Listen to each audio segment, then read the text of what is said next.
One, two, three.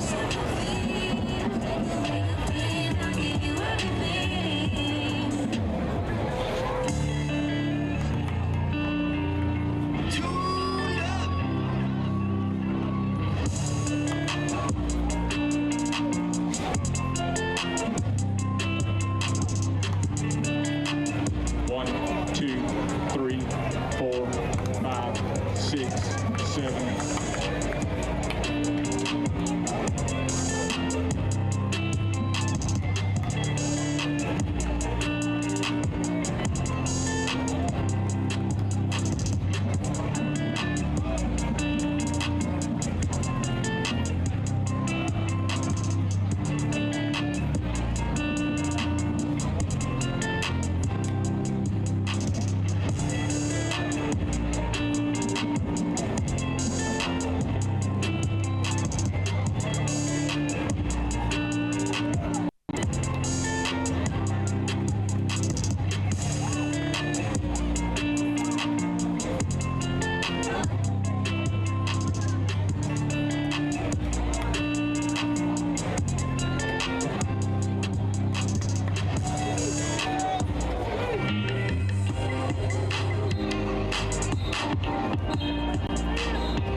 Good evening, ladies and gentlemen, and welcome to Doug Sanford Stadium in Auburn, Alabama for tonight's first round playoff game between Vestavia Hill Rebels and your Auburn High Tigers.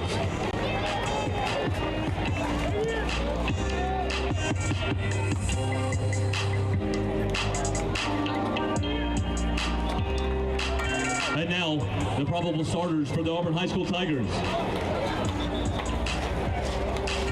At defensive line, number 0, Colin King. Defensive line, number 99, Cardell Jackson. Defensive line, number 9, Hunter Brown. Defensive end, number 13, Cameron Creighton. Defensive end, number 27, Elijah Scott. Defensive end, number 46, Micah Bowersock.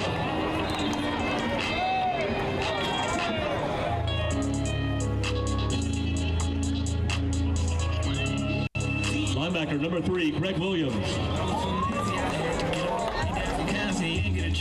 Linebacker, number 11, Aiden Parker. Linebacker, number 15, Will Lee. Linebacker, number 25, Alex Gamston. Corner, number 1, BJ McGee. Corner, number 2, Cortez Cooks. At safety, number 4, Isaac Benford.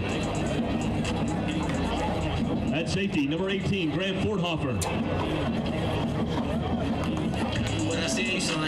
On special teams, your kicker punter, number 39, Joseph Daniel. Your holder, number 27, Cooper Bailey. The long snapper, number 86, Oliver Daniel.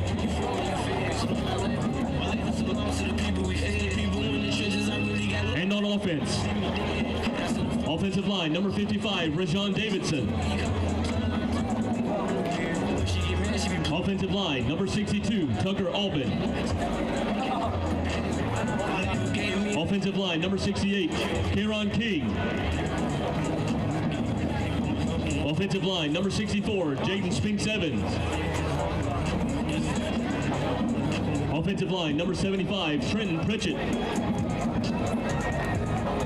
At tight end, number 44, Hampton Jordan. At wide receiver, number 7, Josh Askew. At wide receiver, number 5, Antonio Welch. At wide receiver, number 4, Cash Reef. At wide receiver, number 3, Levi Kelly. At running back, number 0, Jalen Huff. At running back, number 2, J.J. King. And a quarterback for the Auburn High School Tigers, number 15, Kason Myers. And head coach, Keith Etheridge.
AHSAA reminds fans that we will all play a role when enjoying high school sports. Be a role model and display good sportsmanship at all times.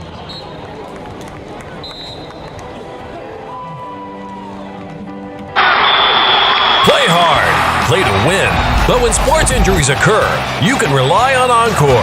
Our professional team treats all types of sports-related injuries for athletes of all ages. Our licensed therapists work closely with the patient, your family, and physician to get you back into action quickly and safely. At Encore, we love to see you move. Log on to EncoreRehab.com for a location near you.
level sports is a tradition.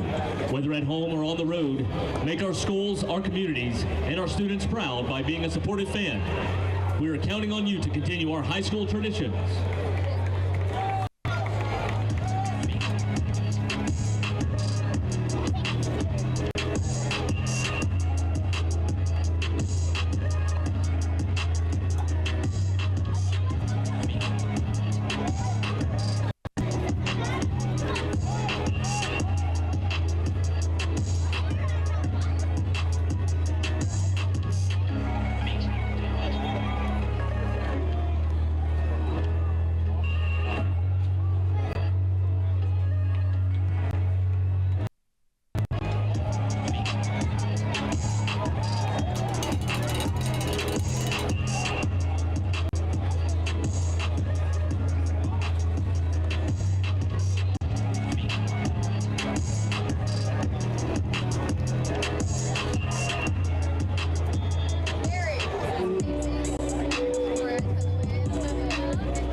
remember having masks on way before Corona hit. So 30 knocked across the plug, he went behind me, set the pick. I play like a beast, but my demeanor humble. Make me turn up, go so hard they got to retire my number. Big 12, unranked underdog, trained to go when I ball. Lost a ton of lessons, I can't see myself falling off. And I'm having accuracy, I pull up and shoot off the rip, off the hip. Check the score, it's 20 zip. Swoosh. If you ain't got no check for me, don't check for me respectfully. I can't let my kid down, I'm building up my legacy. Ain't compete with nobody, I'm just trying to be a better me. Introduction about to show you something that you ain't never seen. 5 ring, 5 chain, 2 watches, that's 12. Come through and slam on you, I'm in the air. Before I said it done, let me make one thing clear. What? True to it, not new to it, I'm rookie of the year. Love the game, it relate to me best. I do it better under pressure when I'm put to the test. Strategic how I move, I just treat it like chess. On point, team around the grill is on my Michelin nest. Now I'm up, can't sleep on me. Don't take a risk to win this key. Put a show on for them people, give them what they kinda see. How you trying to teach me something? You ain't made it cross the street. I deserve the keys to it, I'm my city MVP. Swoosh, man, if you ain't got no check for me, don't check for me respectfully. I can't let my kid down, I'm building up my legacy. I ain't compete with nobody, I'm just trying Hello to be everyone a and welcome better inside me. a beautiful Duck Sanford Stadium. We are ready for some first round playoff action presented by AHS Mass Media. I am Reese Kinder. Joined by me is my partner Trip Upton, color analyst for tonight's game. Trip, you know, the calendar's turned to November and we are ready for some playoff football. And Trip, you know, a lot of 7A games going on tonight. And what games are you most excited for, looking forward to tonight? I mean, outside of the absolute top 5 matchup in the Duck tonight, I'm looking at what our crosstown rival Opelika is doing tonight. They head to Trussville to take on the Hewitt-Trussville Huskies. That's a big game. That could determine, depending on what happens in the playoffs, if Auburn or Vestavia Hills ends up hosting a playoff game in the 3rd round. Auburn, they would have the region against Opelika. They won the head-to-head. They would host if both those teams met in the 3rd round. And Hewitt-Trussville could host Auburn if it gets that far. Tigers and Huskies would have to take care of business tonight. Those are 2 big ones. I look over the other side of the bracket, Hoover Central, a lot of points in that one. Could be a lot closer than a lot of people expect. I know Patrick Nixon, this Red Devil team, coming in looking like the best team in 7A. That's what I've been looking and saying all year. Bobby Coleman, they have a challenge. Hoover, the longest first-round playoff win streak in Alabama history. That's on the line tonight for the 4-seed Hoover Buccaneers. It's going to be a fight down the road in Central. And I'm also looking at the team that both of these teams are looking to face in the 2nd round. You're looking at Sparkman, the winners of the region up in Huntsville. They take on the team from the south, from Mobile. Looking at the Daphne Trojans, a team in a region that is sneaky good. Bakers could be a solid team out of Mobile. They finish as the 4 seed. They have to head up to Sparkman, and that game matters not only for just who you're going to play. Auburn would be heading on the road no matter what next round. That would be really big, especially with the travel rule, looking at potentially a 3rd round of playoff game back here at the Duck, right back here on the AHS Mass Media Network. But there's a lot of big games going on across the country, a lot of big games going on across the state, even looking at other classifications. Really excited to see what Russell County and Gulf Shores get into from 6A, looking even down to like 1A. Notasulga looking against University Charter, the Trailblazers trying to get their first ever playoff win, the 1 seed hosting the Blue Devils from Notasulga. It's going to be a masterclass. If you're a football fan in the state of Alabama, you will love tonight and what the slate is going to be looking like tonight all across the state, from Huntsville to Mobile and everywhere in between. Yeah, I mean, like you mentioned, Trip, a lot of just great matchups tonight, especially on that other side of the bracket. That is a tough side of the bracket with Thompson, Central, Hoover, Carver, and a bunch of other teams that have just been really good this season. 100%. I mean, you look at that entire left side of the bracket, as I like to call it, that's all offenses. You know, Carver, sneaky good offense. Central, best offense in the state. Thompson, they can play. Trent Seaborn, Alabama commit. And looking at Hoover, great offense as well. Baker, one of the best offenses. They are in our region. They could be the best offenses outside of Auburn or Vestavia in this. But I look at this region, defense matters in this region. Auburn, the top point defense in the state of Alabama in 7A. Opelika and Hewitt-Trussville not far behind them. Vestavia Hills has proved their defense can come to play, especially with the way that they play football and the way that they like to control the clock and control the game. They're looking great across this area on defense. So it's going to be interesting to see, really, if the state championship game goes, it could be the best offense looking against the best defense in the state of Alabama in 7A. And so we get to see the old age question, what's an unstoppable force versus an immovable object? Yeah, and certainly first round playoffs beginning tonight. And we're going to go to the game we are covering, Auburn versus Vestavia Hills. And Trip, both teams tonight met in August, the last game of August. Vestavia Hills got that win 42-14. Auburn playing at home. They've been very good at home this season. Trip, what are you looking forward to from both teams tonight? I mean, when you're looking at Vestavia Hills first, we'll talk about the visitors. They like to control chaos on the offensive side of the ball. Charlie Taff, a Vestavia Hills born and bred star, the senior quarterback. The entire game goes through him. He is going to try and make everything work. You look at some of their players, they have really good running backs, really good wide receivers. I look at Carson Purdy, kind of a gadget player. You might not see him in the starting lineup, but he's going to run the ball, he's going to throw the ball, he's going to get out in coverage and catch a pass. I'm surprised he's not calling plays as well. He does everything for that Vestavia Hills offense. They are going to look to jump on Auburn early, and that's what you saw in a lot of their wins. They have been able to jump on teams early.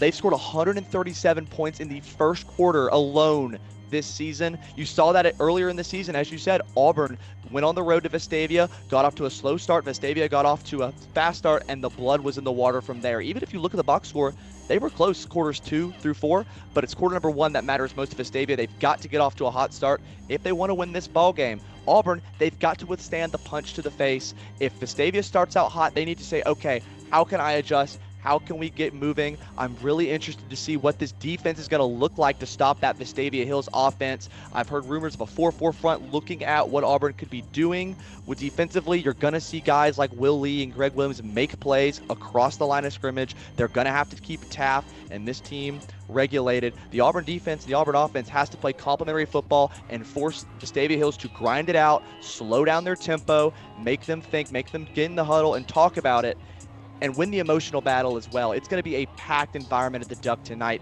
and we need everyone in there to be loud, be rowdy. It's going to be an atmosphere. It's a big fight night in Auburn, Alabama tonight, so it's going to be important that Auburn uses the crowd to their advantage. Yeah, and you mentioned Vestavia Hills really good in the first quarter. They're really good on the intermediate passes as well. Those intermediate passes turn in, instead of being 5-yard drag routes, they end up being 20-yard plays. And Auburn really struggled with that early on in the season, early on in that matchup when they faced Vestavia Hills. They had trouble tackling the Rebels, and that's what led to a huge win for Vestavia Hills. But tonight, I think the story's going to change. But speaking of storylines, what intriguing matchups are you looking out for tonight? I mean, I said it earlier, I want to see these linebackers for Auburn go to work. They've been really good at limiting the run game all season long. If they can play assignment-based football, they know who they need to tackle, they know who they need to hit. They keep Taff and Purdy locked in. They keep some of these running backs that Vestavia has that just can pop out and for a big play. If they can keep them contained and force them to play more traditional style offense, that is what you're going to see from this Auburn defense. They're going to play tough. They're going to play rough. They are going to fight. And I like Greg Williams. I like Will Lee. I like some of these other linebackers. I think the D-line is going to play great. You're going to see guys like Colin King and Carnell Jackson go to work and give the secondary some time to adjust the intermediate passing games and force a play to be made and force it. It's either going to be our guys or Taff and those Rebels. And I like our guys in that matchup, if I had to say. Yeah, and Taff has had a really good season. This Rebels team has as well. I mean, 7-3 on the year.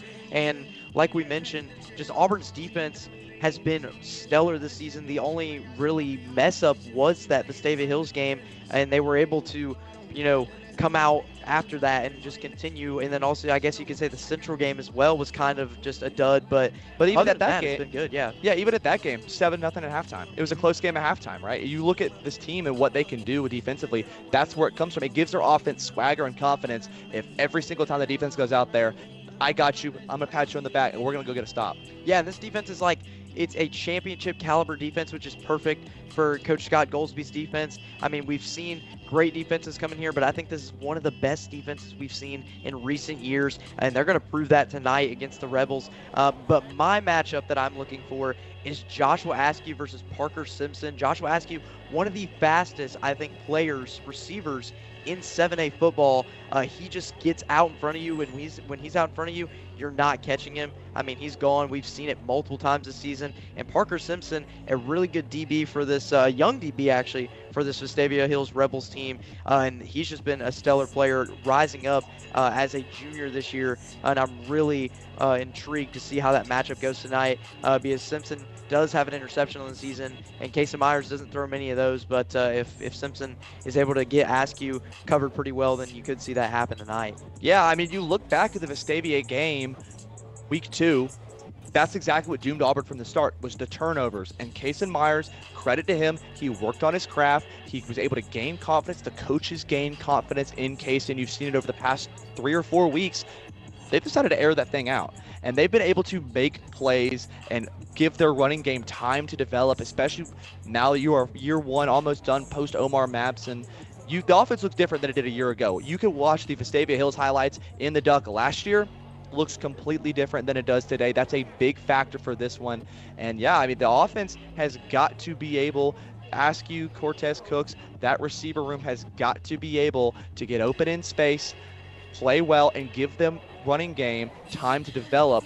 Or if they can just become a one-trick pony, Vestavia's going to take advantage of that. Yeah, this receiving core for Auburn has been undoubtedly, a good receiving core this year. Casey Myers, we've seen him lean more on the pass. This offense has changed, like you said, post-Omar Mabson era. The running backs, I would like to see them get more involved. We mentioned that on AHS Countdown earlier, but we'll just have to see how it goes tonight. But, folks, that is going to do it for AHS pregame here. We're going to send it over to the Auburn High Marching Band for their performance. But don't go away, folks. When we come back, we'll have the kickoff.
pregame festivities, the Auburn High School Marching Band wants to encourage you to visit our concession stands this evening, run by the Auburn Band Boosters Association. All proceeds from the concession stands directly support the band programs at East Sanford School, Auburn Junior High, and Auburn High School. Our concession stand specials this evening are Kaneka Dogs. Additionally, the Auburn High School Marching Band, and more specifically the Auburn High School Indoor Percussion Ensemble, wants to invite you to their very special percussion camp for ages 5 through 12. This camp will take place on January 2nd through the 3rd, and students can register with their families on My School Bucks. Again, join us for our Auburn High School Percussion Camp for ages 5 through 12. Help support our indoor percussion ensemble in their journey to head to Dayton, Ohio for the WJI World Championships.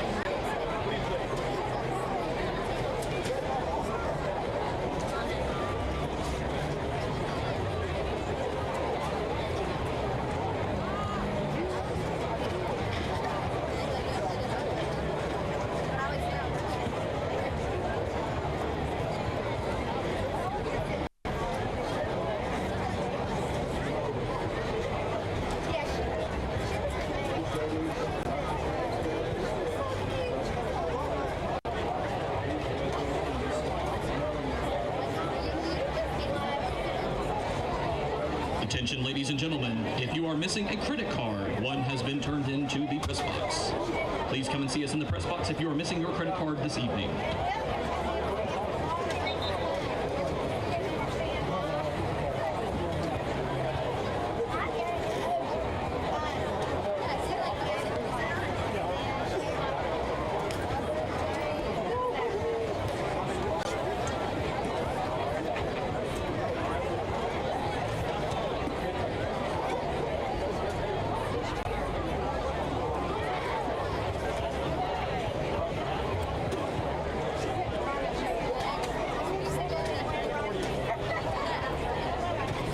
Good evening, ladies and gentlemen. On behalf of Dr. Kristen Herring, Superintendent of Auburn City Schools, and Dr. Gregory Moore, Principal of Auburn High School, we welcome you again to Duck Sanford Stadium, home of your Auburn High School Tigers.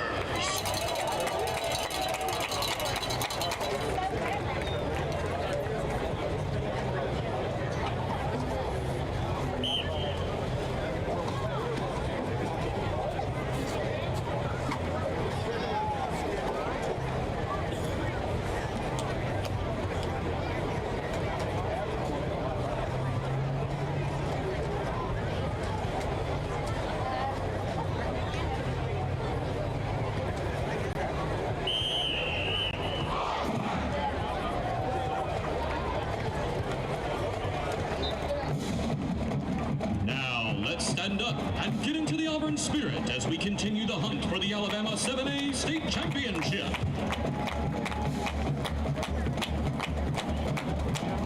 And now for your pregame entertainment, we present the Auburn High School Marching Band.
Please remain standing and join us as the band performs the Auburn High School alma mater, conducted by AHS Director of Bands, Miss Deanna Marshall.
Presenting the colors of tonight's game is the Auburn High School JROTC Color Guard. The commander of the Color Guard is Cadet Kason Coburn, carrying the United States flag. The Alabama state flag is carried by Cadet Catherine Key. The guards are Cadet Blake Adams and Cadet Haley Cash. Please remain standing as we honor our nation with the playing of our national anthem.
Ladies and gentlemen, tonight we take a moment to honor the men and women who have served in the United States Armed Forces.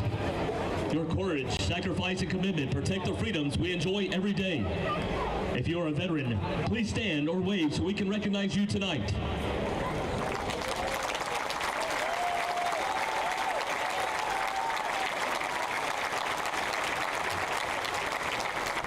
On behalf of Auburn City Schools, our players, coaches, and fans, thank you for your service and your dedication to our country. Let's give one more round of applause for our veterans.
Auburn High School Enterprise, a great day to be an Auburn High Tiger.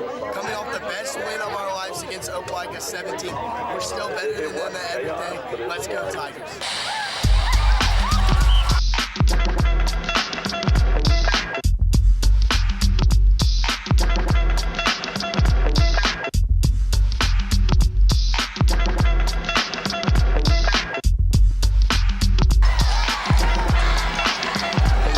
The importance of it, yeah, we're back to work. I took time off, all the rappers got jerked due to the fact they whack in their track. Have to go back and stack cause they lack the ingredients, EP&D and scratch for that. Yo, I'm the hip-hopper, plus the soul shocker. Down with MD, yes, the microphone doctor.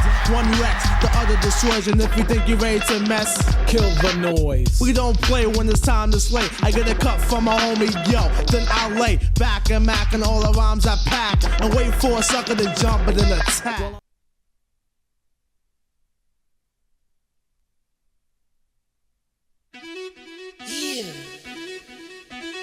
Yeah. Wow. Yeah. Wow. Cardi. Will drops back, throws it deep, and it's gonna be caught by Joshua Askew. To the 20, to the 10, to the end zone. Omar Matson in for the score. 13 hours till I land, had me out like a light, like a light, like a light, like a light, like a light, like a light, like a light. Yeah, Pastor Dawson Selly sending texts, ain't sending kites. Yeah, he said keep that on like Omar Matson's gonna score. Yeah, it's absolute. 69.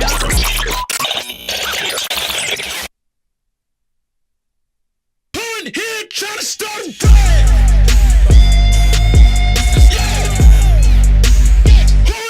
Trying to start a fight.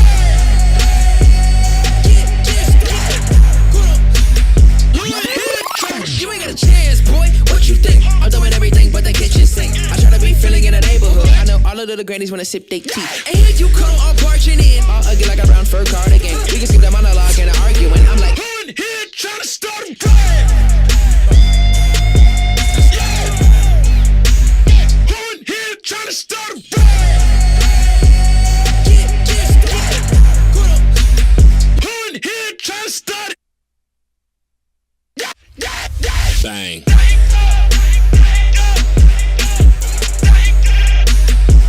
Here, try to start it.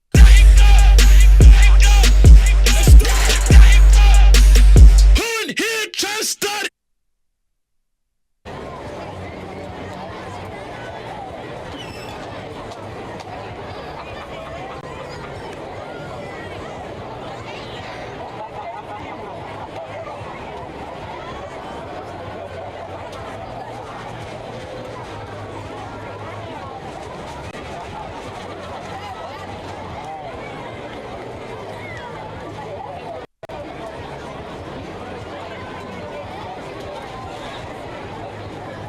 I'm going to ask you to call it now. You want heads. I'm going to flip it. If I drop it, we're going to flip it again. It's heads. You won the toss. You want the ball? You want to kick from the clock? All right, you'll turn.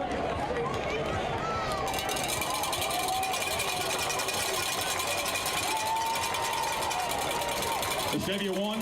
They will receive.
Hello everyone, and we are moments away from the start of this matchup between your Auburn Tigers versus the Vestavia Hills Rebels. For those just joining us, I am Maurice Kinder. Alongside me, my partner Trip Upton. Trip, this is a huge game for 7A playoffs, and Auburn coming in here at home playing a Vestavia Hills team who's been just hot this season in general, and Auburn also hot this season. Trip, big matchup. Yeah, man. I mean, you saw it. Look at the pregame atmosphere. Shout out our camera crew catching those fireworks. It is a big fight feel on the plains at Duck Sanford Stadium. Vestavia Hills, they're a good ball club, but they've struggled away from home. 1-2 on the road. Lost to Hewitt Trustful and Thompson. Only win is against 1-9 Tuscaloosa County. Will that road curse keep up with them for a team that's been absolutely electric at home? We'll see after the kickoff right here to start this game. And Joseph Daniel going to kick this one away. He's had a lot of touchbacks this season. That's going to be another one. So Vestavia Hills starting with the ball, and it is Charlie Taffy coming out leading this offense for the Rebels. Yeah, Taffy, a veteran senior, he is a guy at Vestavia Hills, born and bred. He has lived all his life wanting to be a Rebel, and that's what he's got the opportunity. He's played in this environment before. He's going to try and get it this time. Yeah, so 1st and 10 here to start for the Rebels. It's going to be a pass. Taffy looking up the middle, finds a man wide open. That's going to be a first down and more. And like we mentioned in pregame, Trip, those intermediate passes are already working. And Vestavia Hills is a fast-paced team, so they're going to run this one immediately. They love tempo. And Answorth with the catch on that last play. So man in motion here. Taffy going to throw this one outside to the 40-yard line, to the near the 50-yard line. He gets over the 50. Looks like they're going to mark him right at midfield. and it looks like they will give him that first down. So Vestavia Hill's already off to a fast start on this Auburn defense. Yeah, great Step catch, up. great catch like there for Luke Stubbs, number 14, on the screenplay. Taffy gonna hand this one off. And he's gonna make a man miss to the 40, and he's gonna be brought out of bounds near the 30-yard line. A great run there by the Rebels. Olin on that carry, just on the late read option, held it to the last second and was able to give it off to the running back. The Auburn defense bet on the quarterback, and Taffy making the right decision, getting the big first down. Vestavia moving, which would be worrisome for Auburn. Taffy gonna fake the handoff here, and he's gonna throw this one, but it looks like it's gonna be a flag. Was it good or bad? I think it was batted down at the line. Great play right there from the defensive line. Looks like maybe Colin King or Carnell Jackson put their big hand up, and it looks like it was King, knocked it down, and now Auburn, take a deep breath. We're only, what, 35 seconds into the game, and they've already gone almost 50 yards. Auburn's got to slow this game down if they want to win. Yeah, we're talking about those adjustments. Auburn might have to make some here if Vestavia Hills gets up early. It's going to be a run up the middle here, and he's going to be brought down by that Tigers defensive line. Looks like the first man to get there, Aiden Parker. Yeah, Parker, these linebackers, this defensive line, having to play aggressive. Taffy on the late read right there, just made the wrong decision. The Auburn defensive line was in there to make the stop, and now third down, and it is going to get loud at Duck Sanford Stadium. Vestavia has to block out the noise. It's a fumble there on the snap, but he's going to be able to find a man open on the outside. And he's going to get the first down and more, and gets down past the 25-yard line at the 24. Great execution there by Taffy, able to get that ball away after fumbling that snap. Just thinking on his feet right there, the bobbled snap, able to find a man wide open. Auburn's got to take advantage of that opportunity. And it could be a run here, handoff right up the middle. And you see that gadget you mentioned, Trip, early on in the game. Carson Purdy already the caught pass and running it up the middle. And Vestavia's going to go quick here. Taffy up the middle, makes a few men miss, and Taffy near the goal line. Going to be brought down at the 2. They tried to run a man off late there for Auburn. Surprised you didn't see a penalty flag. They're not getting much time to substitute, so Auburn has got to do something. And now going to be a handoff up the middle, and it is a touchdown for the Rebels. You see the flag come in late, but that will be 12 men on the field. It's a touchdown from Carson Purdy to start this playoff game. Yeah, I don't like that substitution by Coach Etheridge and Coach Goolsby right there. You are on the far hash mark. Vestavia likes to play fast. You're basically giving them free and ample opportunity to be able to go, all right, we're going to catch you in 12 men every time. They've got to realize where they are, have situational awareness on what hash mark they're on, because that made a difference right there. You saw it right there, number 27 for Auburn could not get off the field, and the flag was thrown. Yeah, a little bit of confusion here with the officials kind of talking. Looks like they will say that it was 12 men on the field. Still wondering if Vestavia Hill's going to decline this penalty, because this will be just an extra point. Or it looks like maybe it's a replay of down here. No, that's Bryce LeMaster. He is their holder. They like to do these kind of weird formations to be able to get that. You see the kicker, number 20, Sloan Morgan, come in. He's going to try and boot the extra point, but Auburn not in the aggressive position right here. Hope maybe they can get a block right here and change their fortune. Yeah, so Sloan Morgan to attempt the PAT. And it is up and through. So the Rebels get off to a hot start. They're up 7-0 with just 2 minutes in this first quarter. Vestavia Hill's able to capitalize. You saw Charlie Taffy take his offense down the field and score quickly. And now Casey Myers in this Tigers offense is going to have to answer. And this defense already looks like they're almost out of breath after that first drive. Yeah, just gassed. You saw that. You saw guys like Carnell Jackson, Colin King running on and off the field. In these kind of, against a tempo offense, you have to just say, look, if we bird the reserves early, it's going to make it up in the long run, because we're going to be able to take time when we have the ball. But right there, it hurt him. 12 men on the field. Even if they were able to get the stop, it would have moved him to the 1-yard line. Coach Etheridge, Coach Goolsby, they've got to talk to their guys to get it set. But I look at the field, I know Case and Myers in this offense, they're itching to get back out there and put some score on the board themselves. So it's going to be looking like a high-scoring matchup if this pace continues for both squads. Yeah, and the headline here, too, is Casey Myers got injured last week early in that Dothan game, and J.D. Payton, the backup quarterback, the sophomore, had to come in for Myers, and he did win that Dothan game, but Myers still maybe a little bit shaken up, so we'll just have to see how he performs here. But Morgan going to boot this one away, and this one is going to be returnable, and it's going to be fair caught. So the Tigers will start with the ball at the 20-yard line. So we're going to get to see quarterback Kason Myers come back out here. Like I mentioned, a little bit banged up maybe, but Kason Myers so far this season has just been stellar. 2 weeks against Dothan, he was 10 for 17, 148 yards and an interception when he was in the game. He's just had a good season so far. I mean, yeah, he's the guy that runs this offense, the Pike Road transfer. You know, is there a difference between being injured and hurt? He's maybe a little hurt, but he ain't injured, so he's going to go out there and play. Yeah, Myers going to throw this one to King. King going to go the outside, down just behind the 25-yard line. Looks like at the 24, so good start for this Tigers offense on that wheel route. Yeah, surprised to see them going no huddle here. I think that they want to buy some time for their defense to recuperate, get a little bit of water, but they're going to go tempo. And Myers going to fake the handoff here. Myers running around in that backfield, and he's going to pump fake the throw. He's going to throw this one fire, and it's caught for a first down by the Tigers. And that is Antonio Welch, another elusive wide receiver on this wide receiving core for the Auburn Tigers. And Auburn gets that first down. A little bit of trickeration from Auburn, faking the rollout left, pulling it back right. Antonio Welch on the deep crosser. He had 21 yards 2 weeks ago against Dothan. And another pass there for Welch. That was scary there. A little bit overthrown. That one was missed. But yeah, I like the trickeration from Kason Myers early on. It's got to be very creative for this offense. Coach Will Wangman, they need this offense to be dynamic. They have the Jimmies and Joes. They just need the X's and O's, as I've been saying all week. Myers, though, 5 wide right here. I like what this look is going to come with. Yeah, some empty set. King in motion. Myers going to fake the handoff there. Myers going up the middle of the 40 to the 50, and he slides.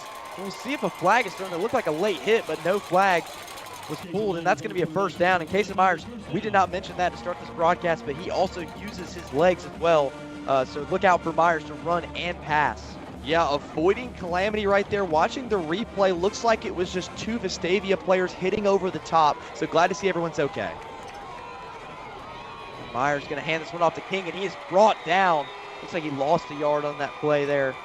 Great tackle for loss for the Rebels. Looked like number 56, Haynes Bridges for Vestavia Hills, shred right through the interior of that offensive line, was able to just push and manhandle the offensive lineman out of the way, Tucker Alvin. And it looks like a flag going to come in here. Looks like it will be on the Tigers. Maybe some movement in that front set. Go to the head official here for the call.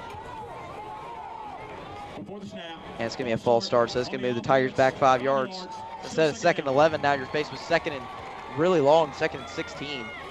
I'd like to see Auburn maybe run the ball here. I know it didn't work last time, but the defense, looking at pass, look at Parker Simpson and Matthew Patillo off the line here.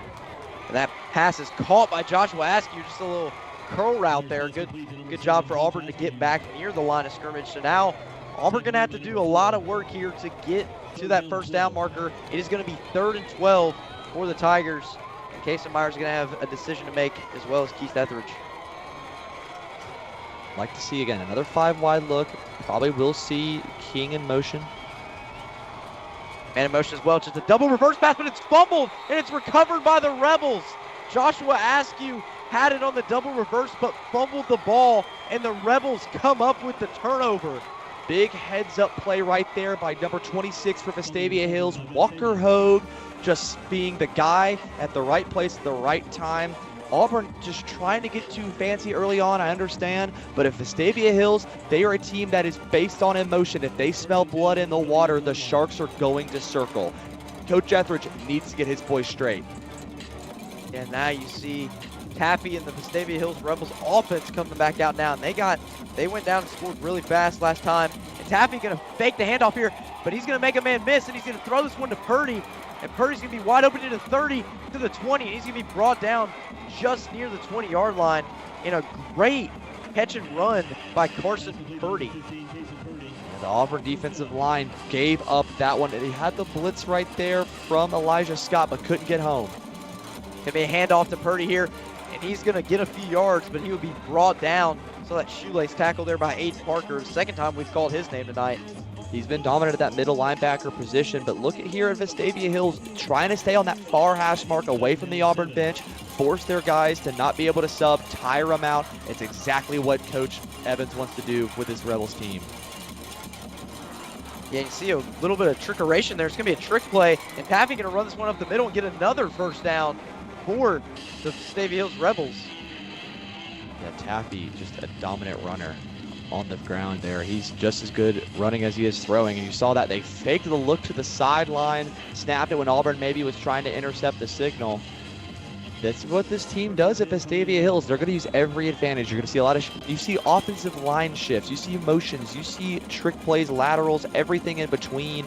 Vestavia Hills is not going to run the same play twice. Yeah, now first and 10. Not a first and goal. Got to get 10 more yards for that, but we'll see what the Rebels can do. Taffy going to run this one up the middle, and he's going to go in for the score. Charlie Taffy with a huge 11-yard run for the score, and Vestavia Hills already up big in this game to start with only 7 minutes in this first quarter, and now the Rebels going to come out here to attempt the PAT, but what a start for this Rebels offense. Yeah, they've been hot, white hot for this start. They've just been absolutely fast. Auburn has not taken a second to even process what's going on, and you see it. A lot of blank stares for this Auburn defense. They've got to be able to adjust and get time to do so. And that kick is going to be up and through from Morgan, so he's 2 for 2 on the day. But the Rebels expand their lead to 14 after forcing the turnover from Joshua Askew's miscue on that double reverse pass. And now Auburn just already down early, and they're going to have to get going on this next drive with Casey Myers. Yeah, Myers, I mean, it wasn't even his fault because of the turnover right there. Just Josh Askew not being where he needed to be, and this is what Vestavia Hills wants to do. Get up, that's what they do. They get up quick and they kill you. They have 137 first quarter points. That is not something that you can make up. They like to start fast, and when they start fast, they win football games. Auburn has to respond and keep this game close in this first half, or Vestavia Hills is going to chase them all the way down the field and win. And now Morgan going to kick this one away. This is easily returnable, but it's going to continue to roll, and BJ Collins going to be able to return this one. He's going down at the 5-yard line, and not the best return there. Just kind of let the ball bounce and went backwards, and your special teams coordinator, Coach Smith, you do not want to have that happen with your return man. Yeah, I watched Jaden Huff. He tried to say, no, don't let me get it. You got it, you got it. He's got to at least step in and take it. I know maybe he's not confident enough to be able to get that. He's got the hands to do so. He just has to have the mindset to do so. And because of that mental mistake, left BJ Collins and this return team out to dry. And now they're starting at the 7-yard line. So now the Tigers get another opportunity after that fumble. Casey Myers back out there. Myers going to draw back to pass, but he's going to go up the middle for a few yards, and he's going to slide down. Looks like about 3 yards on that carry to the 10-yard line. And you saw it right there. Vestavia Hills defense likes to adjust late. Once the offense gets set, don't be surprised if you see a backer come down into the box, D linemen shift over. They love to do that. Myers going to run up the middle himself, and he's continuing to go, and he's going to get the extra momentum for that first down. Love the play by Myers right there. Just taking it right through the heart of the Vestavia Hills defense. He's been dominant running. I know the Auburn offense has been wanting him to throw the ball more, but if it's working, let him run the ball. And now first and 10 here. Myers going to fake the handoff again, but he's going to be brought down. All those Rebels defenders right on him. And you saw right there, he kind of had to make an adjustment to try not to lose the ball, but Myers just not a good design run there. 3 straight design runs, and at the end of the day, you got to go with a different play call there. Right. Rush Harper, first man back in the backfield on the read option. Again, pulled it a little too late. Thought he could get the corner, but couldn't. Auburn has to avoid that. So now Myers going to drop back. He's going to try to find a man. Can't find anybody open. Myers going to chuck this one deep, and it is going to be incomplete. Thought he might have had the check down open right there, but instead decided to push the pace down the field. That might have been a costly mistake for Myers. Instead of taking the 3-4 yards and make it third manageable, it's 3rd and 11. Now again, not a lot of clock has gone by. You've not given your defense a lot of rest. You have to be able to give them time to recuperate and come up with a game plan. And now Myers going to drop back to pass here. A lot of pressure. Myers going to roll out near the 20-yard line. He's going to slip and fall and be sacked. Matthew Patillo in the backfield right there for the sack. Myers just trying to throw it deep. He's got to be able to take what the defense is giving him, throw the ball short, or run with it, and that's hurt Auburn dramatically. Coach Evans and this defense smells blood in the water. If they go down too much early, this game might be over before the second quarter even starts. And Daniel's punt is blocked. It's up in the air. And this one's going to be possibly recovered by the Rebels, and it will be. They moved it back, but it's going to be near the 15-yard line. And just another miscue from the Auburn Tigers, and this is going to set up Vestavia Hills to possibly go 21-0 in the first quarter. Without even 10 minutes going by, Reese. I mean, just an absolute insane block. Matthew Patillo again getting back there, making a play, also helped out by everybody else on that team to get back there. Howell Curry might have gotten a finger on it, but just absolute. Vestavia Hills is hot all three phases of the game. That's bad news for the Auburn Tigers. So now 1st and 10 from the 15-yard line here. Charlie Taffy and his offense, and that whole offensive line moves. So this is good news for the Tigers. They'll get a little bit of a break here on defense because, I mean, when your defense continues to come out, I've seen it so many times in college football and NFL, these guys get tired, they wear out, and Vestavia Hills is trying to do exactly that. They might call offsides right here. They are going to call a false start. A lot of times, they've done this before. I watched their game against Hoover on a 4th down and short. They did that shift over. They waited a beat, and then they ran to the sideline. A Hoover defender jumped and pushed, thinking the play had started when they tried to rush on the punt team. Got a free 1st down. That's what they were trying to do right there. Just continue to force Auburn to make the mental mistakes. Stay on that hash mark. Stay on that side of the field. Would not be surprised if this goes to the short side. Now Taffy and the Rebels offense. It's going to be a pitch here, but it looks like the play will stop, so another false start. Yeah, and you can thank the environment of Doug Sanford Stadium for that one, hopefully. They've been playing it loud. We know that it's going to be a big environment, the unit trying to make a play. Vestavia, they're up. They can't allow Auburn to use these mental mistakes that they're making to get back into this game, because if so, this could get back into a ball game for the Tigers real quick. Yeah, we've seen that this season. A lot of teams coming to Doug Sanford Stadium, they have some sort of a lead, and then they just continue to make mistakes, and Auburn gets back in the game. So it can be a fake handoff here. Going to find a man open, but he's going to be brought down. Great tackle there from the Tigers, and that's Greg Williams with the tackle. Had double-digit tackles 2 weeks ago against Dothan. Williams, the senior linebacker, getting a lot of college interest. Currently, I believe, committed to North Alabama, has some other interest that he's been getting from some D1 FBS programs. Love to see Greg at the next level, hopefully soon, because he's a monster. Yeah, certainly, Tripp. I mean, Greg Williams, one of the best linebackers for this Auburn team. Taffy going to run this one up the middle. He's going to get a few yards and push near that original line of scrimmage. So it's going to be a 3rd and long here for the Rebels. And if you're the Tigers, I'll take the field goal. I mean, 100%. There's 21 points to 17 points, not only being different numerically, it's different in just, hey, we got to stop. That's the kind of momentum that Auburn needs to build. Even if it's small wins, it's baby steps. You know, you can't run before you walk. You can't walk before you crawl. Auburn just needs to sit up right now. And now going to be a 3rd and 11. Didn't quite get to that original line of scrimmage. So Taffy trying to get the play call from Coach Evans. Evans, formerly defensive coordinator at Mountain Brook, played under Buddy Anderson here at Vestavia Hills, 2-sport athlete. Now going to draw back and throw here. Finds a man open up the middle, and we'll see where they mark him. Looks like he's going to be a yard short of that 1st down marker. And now a decision to make for Coach Evans.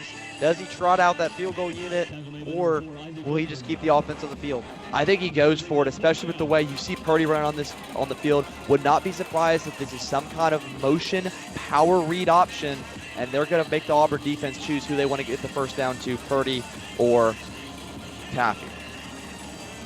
So the crowd getting loud here on 4th and 1. Auburn putting every big man up front. Taffy to the outside, lined up at receivers. It's going to be a wildcat play here. Going to run it up the middle.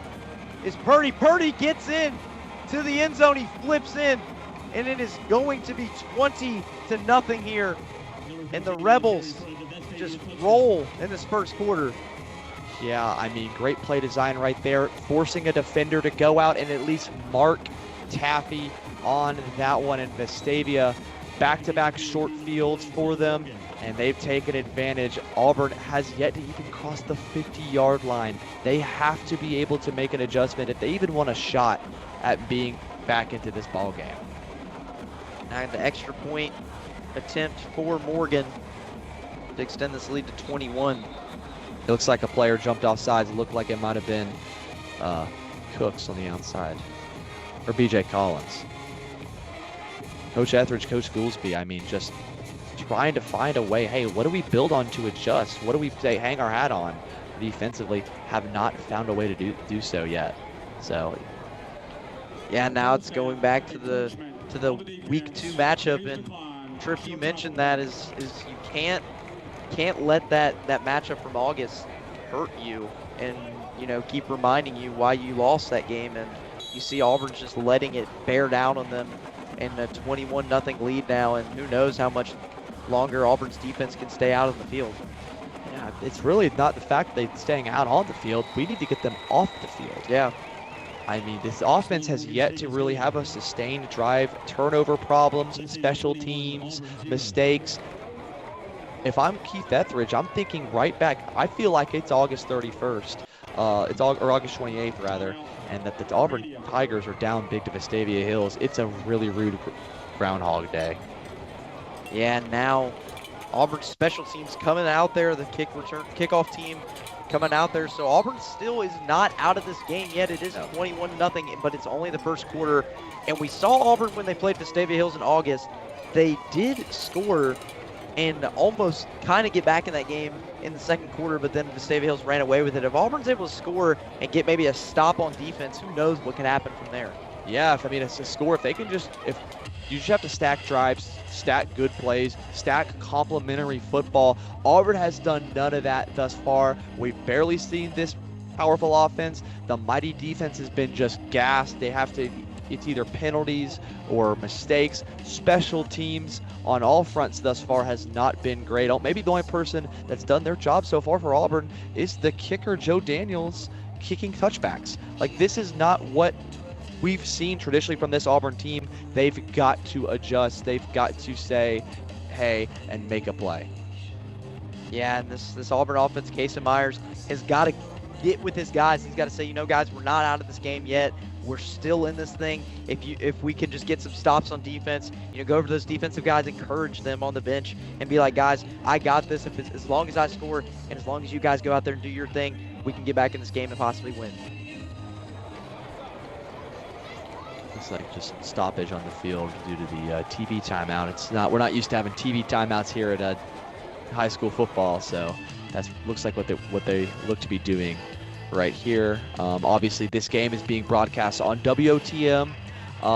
Glad to have them here at Duck Sanford Stadium. Not the start we wanted to be able to put on statewide television, but they've looked pretty solid. Let's take a look now across in Hoover, pulling a Central. Not a good night for Region 2 to start out. No, you see Hoover right there already, Tripp.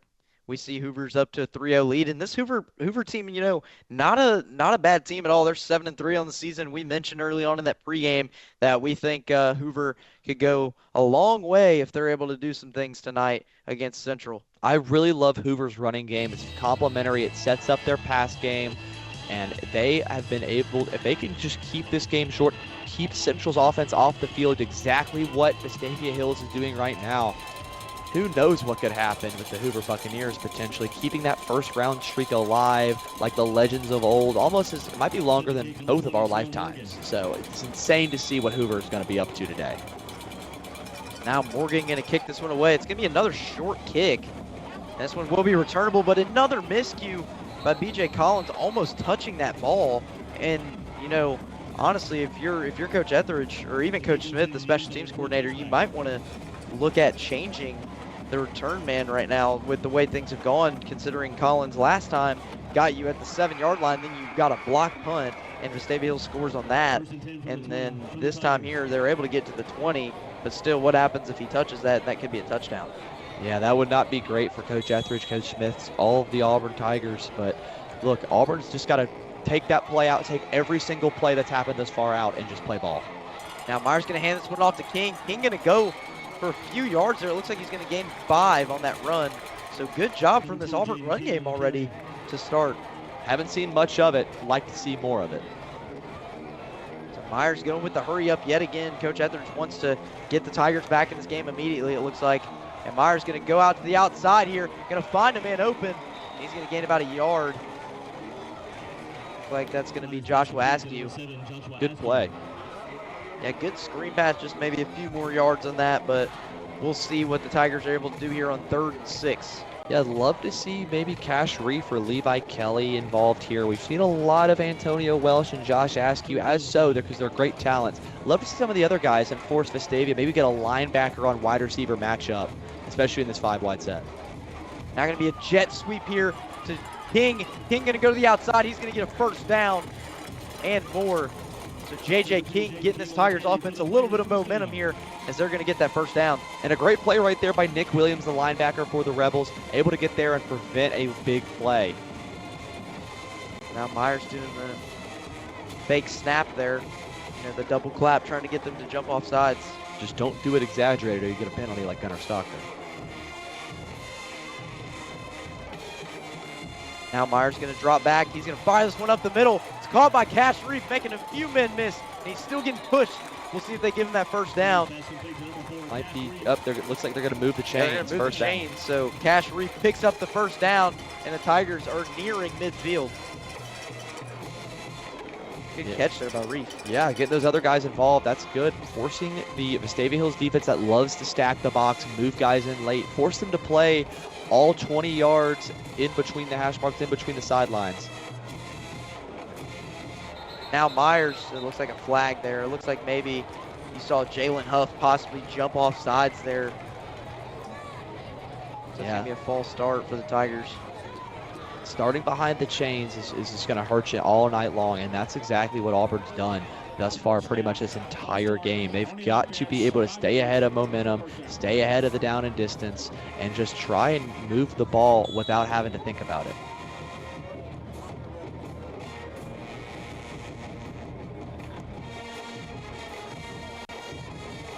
See Myers looking over the sideline for a play. The clock is running, and if you're Auburn, you got to hurry up and score, or even try to get down near scoring position to start the second quarter.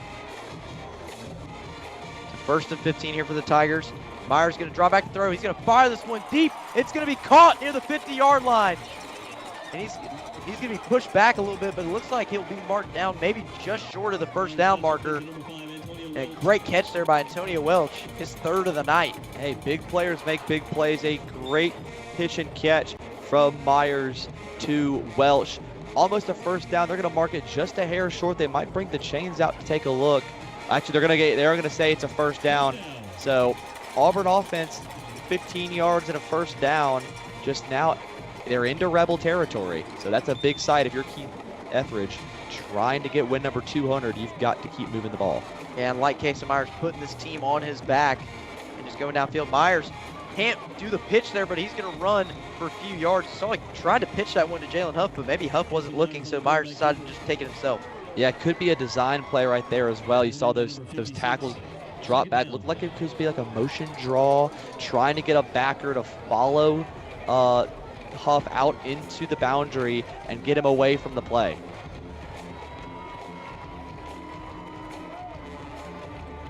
Myers going to drop back here. He's going to find a man wide open. It's Cash Reef. And Cash Reef going to be pushed out of, it looks like he's not going to be pushed out of bounds, but it looks like they'll mark him maybe a little bit short. And that probably was the last play of this first quarter. Yeah, great job right there by Vestavia rallying to the football. They've done it all night long. They're going to get every single one of those 11 Rebel defenders to the ball and force a stop. That has been able to help them. Yeah, it looks like maybe, I don't know what's going on here. Looks like it will be the end of the first quarter. So the Rebels lead the Tigers 21-0 after one. You were watching Alabama High School playoffs presented by AHS Mass Media. But when we come back, folks, we will have the second quarter. 2026 cheerleader. Sophomore, Livy Isbell, Swan Potts, Haley Reese, Reagan Snyder, Sally Stanley, Mally Wilson. Juniors, CJ Clark, Chloe Johnson, Reagan Parker, Kate Pearson, Avery Riley, Michaela Sanford, Jenna Stanley, BB Wilson, Della Wright. Seniors, Captain Riley Castleberry, Captain Caroline Deneke, Millie Deneke, Captain Katie Fordham, Captain Jamie Johnson, Ella Pierce, Stella Rogers, Captain Emery Slocum, Addison Turner. Your head coach, Catherine Isbell, and assistant Hannah Bodine.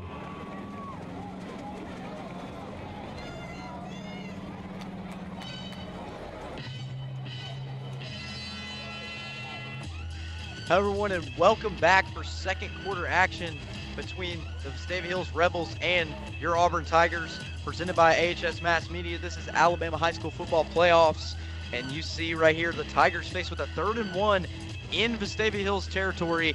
Casey Myers leading the charge at quarterback, and I am Reese Kinder if you guys are just joining us, and my co-host, color analyst Trip Upton beside me.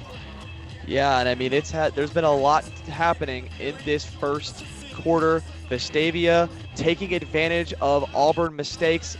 Went down the field first and scored on a long drive, but then an Auburn fumble in their own territory and then a blocked punt in their own red zone led to 14 points for Vestavia Hills. So the score looks a little bit deceiving because Vestavia just had short fields taking advantage of Auburn mistakes. This is the first Auburn drive to really progress, so you need to see more of this. It's early, but this might be a must-score drive. Yeah, and like we mentioned at the break, Trip, we talked about if Auburn doesn't score here, there's a chance that this game could be out of reach. But we'll just see how Casey Myers does here. And, you know, Joseph Daniel can kick from this distance, but this is going to be a long kick. And I would prefer for Auburn to get a touchdown and possibly even go for a 2-point conversion and make it 21-8. Right, yeah. Looking again, it looks like down the road in Central Phoenix City, not to be confused with Central SkillsUSA, who played flag football last week. Looks like the Red Devils scored. And Myers going to run it up the middle, and he's going to continue to push, and he's going to get that first down with ease. And just a great design run there from Casey Myers, running it right up the middle, getting his lineman to block, and great job from the Tigers to move those chains. And I mean, a great play right there. Again, this is a top 5 matchup. You see Coach Will Langdon just trying to pull everything out of his bag of tricks, leave no stone unturned. Now Myers going to throw this one. It's caught by Joshua Askew. Great play by Askew, just sitting down on that more intermediate in route. Gets the catch, finding holes in this defense, and with the amount that Vestavia blitzes with their head coach Robert Evans being a defensive guy, they like to make late adjustments, shifts, pull backers down like you see right here. They find passing lanes. Myers going to draw back, throw here, as pressure, fires it up the middle. It's caught by Cash Reed. Tigers nearing the 10-yard line. And you saw that again. You saw Daniel Richardson, Grayer Manown stepping down, sending pressure. The entire middle of the defense blitzed, and that left the middle and the safeties out to dry. Auburn got a first down. Myers going to run this one up the middle. Myers makes a man miss. He stumbles, and he's down near the 3-yard line, it looks like, where the official will mark him. And a great play right there. You'd see that a lot from Charlie Taffy over on the other sideline. Myers running the football, getting first downs. Man slips there. Myers runs up the middle. It is a touchdown for the Tigers. And Auburn is on the board in the second quarter. And that's how you respond, Reese. A great play going 80 yards right through the heart of Vestavia Hills into the end zone for a touchdown. Casey Myers put the team on his back right there, running the ball right up the middle, throwing it to the wide open wide receivers. The Auburn offense said it might have taken us 15 minutes, but Elvis is in the building. Yeah, this Auburn team, you know, it was struggling early on in this game, but Casey Myers, like you said, put the team on his back and was able to get a big score. And now Joseph Daniel going to attempt the PAT here to cut the lead to 14 to start this second quarter. And Daniels kicks this one, and it is up and through. So the Tigers get on the board with 10 minutes and 44 seconds in this second quarter, and now some momentum has switched in this building, and the fans are getting loud, and this Auburn fan base is ready to cheer on the Auburn Tigers as they hopefully get a big comeback against this Rebels team.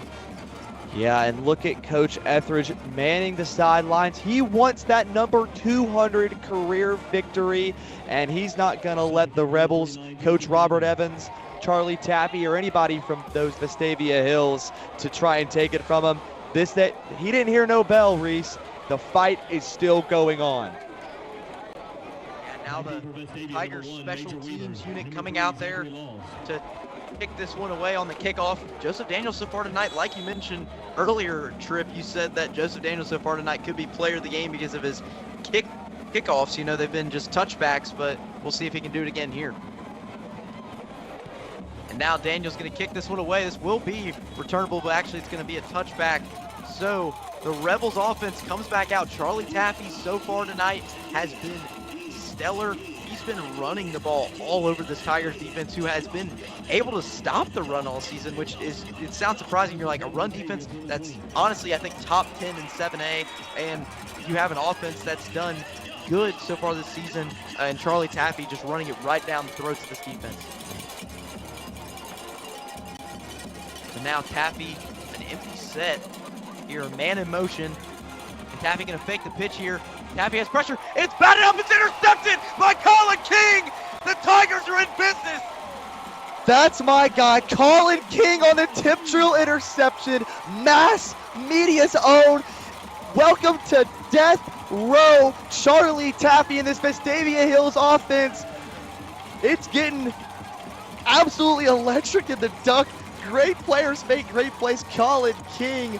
3 tackles against Vestavia, an interception against Vestavia, and now we're cooking with gasoline. Oh my goodness. Man, I jumped out of my seat there, Trip. I mean, that one was insane. I mean, Colin King getting the energy in the booth and the stadium back, and just this Tigers offense in business now. And Myers gonna hand this one off to King. King going to the outside. He makes a man miss, and he gets 5 yards on that run. Yeah, great play, taking advantage of the quick change situation, just running the ball, making the Vestavia Hills defenders think on their feet, and that's exactly what they're doing, especially with the crowd now turning hostile. It's an empty set here for the Tigers. Myers going to drop back and throw here. Fires up the middle to Cash Reef near the 10-yard line. Makes a man miss, and he is brought down at the 3.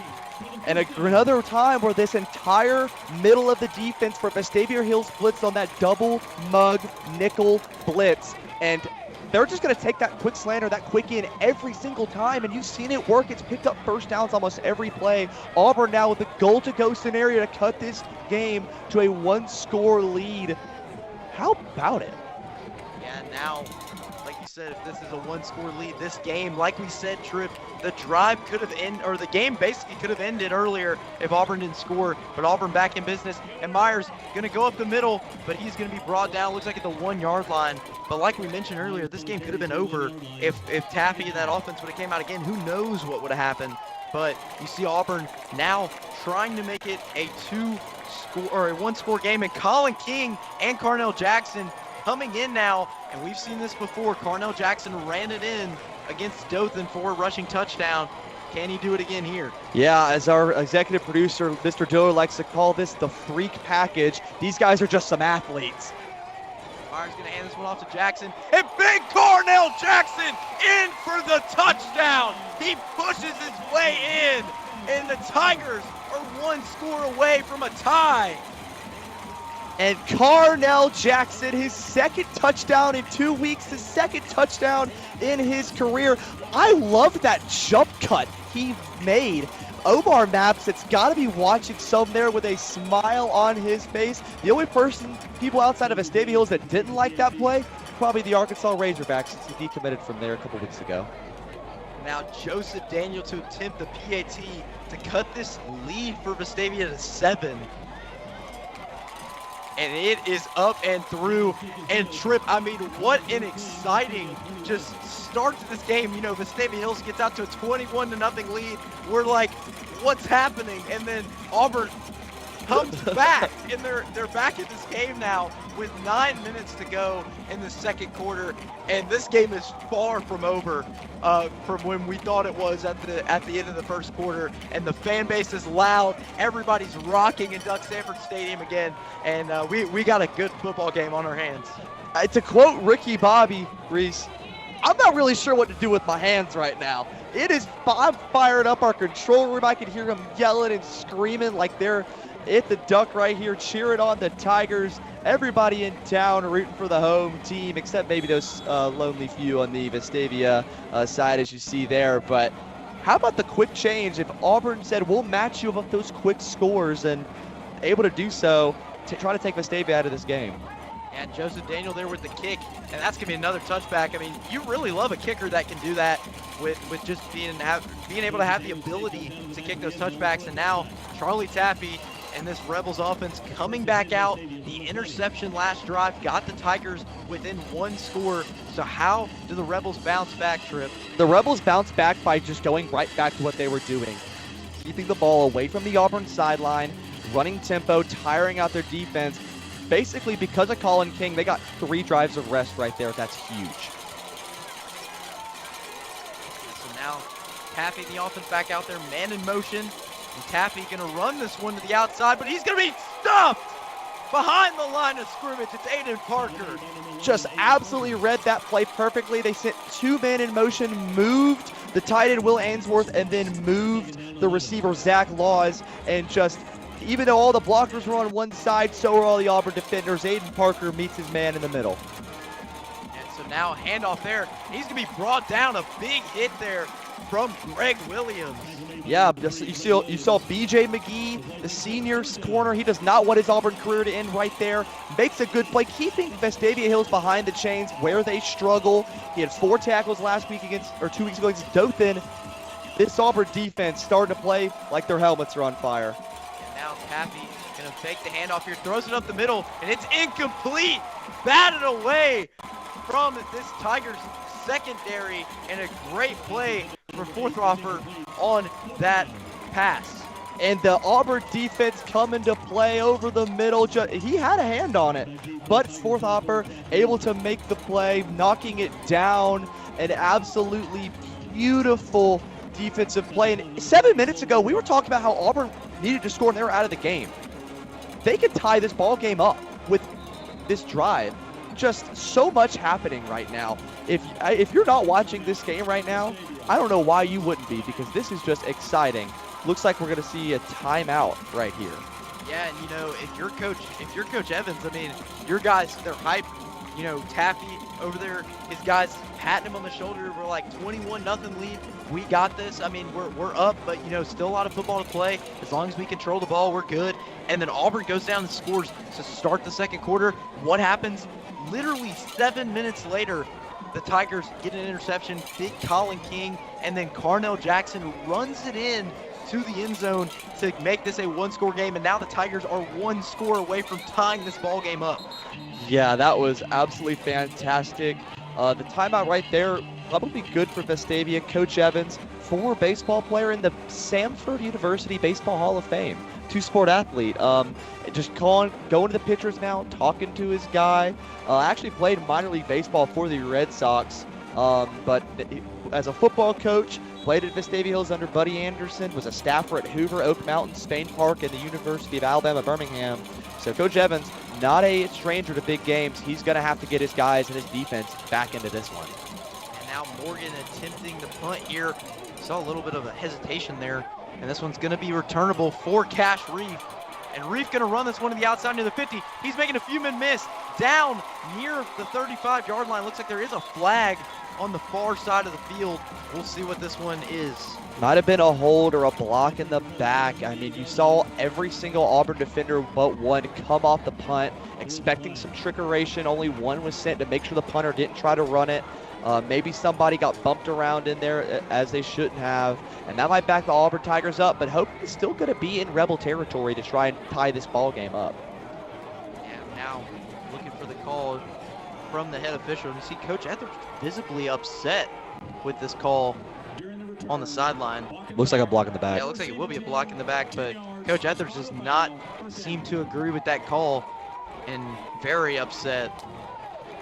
Yeah, unfortunately for Coach Etheridge, I mean, that just kind of happens. Those calls, you can't look at them and reverse them. I wish we could, even though we're not a replay school, so it would just be very frustrating, but definitely something we need to do as Auburn right here is just push that mental mistake past us. We're at the 40. We are just on the doorstep of Vestavia Hills. I say we, I don't even, I've not even been here the whole year. I've been, but I'm now bleed blue. My friends were telling me about that. I keep saying we when I talk about Auburn, but we gotta make a play right here. Yeah, it's gonna be a 1st and 10 from the Tigers' 40-yard line. Myers gonna fire this one up the middle, and it's gonna be caught, and he's gonna be brought down. And what a catch! I mean, spectacular catch from Cash Reef. Looked like he just turned around and did a 360 spin while he caught that one. There's catches in traffic, and then there's catches in Atlanta Metro rush hour traffic. There was some people all around him, and he just fits the ball right behind Grayer Mannon's face and gets the first down into Rebel territory. So Askew in motion there. Myers makes a man miss, and he's going to be brought down. Looks like he gains 7 on that gain. Yeah, that Vestavia defensive line, you saw Haynes Bridges, you saw Paxton Ussery and Rush Harper all try to get back there, but the fake kind of looked like Haynes King. Fake the toss, cut up inside, follow your blockers, and gets it to second and manageable. Now Myers dropping back, can't find anyone open, finds someone open in the middle of the field. Let's see if they rule out a catch. Looks like they marked it incomplete. And then it's going to be incomplete. Yeah. Joshua Askew, I mean, my goodness, I believe he caught that ball, and if he did, that might be one of the most athletic plays I've ever seen. Yeah, let's look at this replay right here. Myers in the shotgun. Let's see. See, Askew cut across here. Oh, just missed it. Got to get back to the action. Now, Myers going to fake the handoff here. Myers going to go up the middle, and he's going to be brought down. Looks like a yard or two short from the first down marker. So now Coach Etheridge has a decision to make. Will he bring out Joseph Daniel, who struggled from, field goal perspective, but it looks like he's going to keep the offense on the field. Welch in motion. Man missed, it looked like. And we'll see. And it's going to be a offsides penalty. And this is going to get the Tigers the first down. You saw the crowd just going insane. I mean, the unit shaking the cam offsides. I saw Coach Evans visibly upset. Normally, Vestavia Hills is the one that gets the teams to jump off sides with their fancy sets and their fancy motions. Auburn just said, we'll do it the old-fashioned way. Just go hard, count. We dare you to jump. Now Myers going to drop back here. Going to find a man open on the side of the field. It is Cash Reef. Actually, good play by Levi Kelly. Had only one catch against Dothan, but it was for 18 yards. It was a big play, and now they're just going to try and do the same thing. Keep pushing this ball down the field, knocking on the door of the red zone. And now Myers going to drop back here. Going to have a lot of pressure. Going to run it to the 20-yard line, near the 10, and he's going to get past the 10-yard line. Looks like they're going to mark him down at the 8. And Casey Myers and this Tigers offense is nearing a tie. I love him lowering the shoulder, making a man miss, putting his body on the line. He's in the flow state right now, just making plays for Auburn. I mean, he's a one-man band willing this team to victory, and the team, you can tell the confidence that Myers has is infesting this entire stadium. Now, handoff here, going to the outside, and he's going to be brought down at, looks like the 4-yard line here. Great. A while to say that. I didn't know where they're going to mark. It looks like actually the 3 is where they're marking. Great play right there by J.J. King. Just getting it inside 5 yards. Maybe get a little bit closer. We could see the freak package again. Myers going to run this one up the middle. It's a touchdown for the Tigers! And the game is 1 point away from being tied from down 21-0 to back to a basically 0-0 ball game if you tie this thing. And the momentum right across that sideline, faster than you could even spell momentum, Reese Kinder. It has been absolutely fantastic. 9 minutes, 21 points for the Auburn Tigers, probably outpacing that fast Vestavia Hills offense. Just been absolutely incredible as the PAT right here to tie. Let's see it. And Daniel's kick is up and through. So the Auburn Tigers from 21 down come back and tie this game up. And Kason Myers, the man of the hour right now, with just some stellar plays, being able to lead this offense downfield. And let's not forget about the defense. I mean, the defense has been stellar. Colin King getting the Tigers help to get great field position, to get within one score. And now Auburn, you see Kason Myers there on that sideline going over the last drive. But that guy right there has gotten this team back in this game and possibly could get them a win if he continues to play. Just absolutely incredible stuff from this Auburn offense. And you talked about Colin. You know that his big brother Kyle King watching over at UVA-wise, playing at the next level. I'm sure Colin has the ability to do so himself, to be able to play at that next level. Let's take a look at Hoover. Has scored a touchdown. They do not have the ball, but the Buccaneers keeping it close with Central. If you would have told me, Reese, one of these games is going to be 10-7, one of these games is going to be 21-21, I don't know if I would say that the 10-7 game would be Central Hoover. Yeah, I really expected this Auburn Vestavia Hills game to be low scoring, and honestly that Central and Hoover game, we both expected it to be high scoring, but both teams you see over there in Phoenix City right now, it's just it's a dogfight, and it's going to be a long game for both those teams. And this Hoover team, like you mentioned, Tripp in pregame, they have not lost in recent years in a playoff matchup, and they've had a long winning streak, so best in the state. Yeah,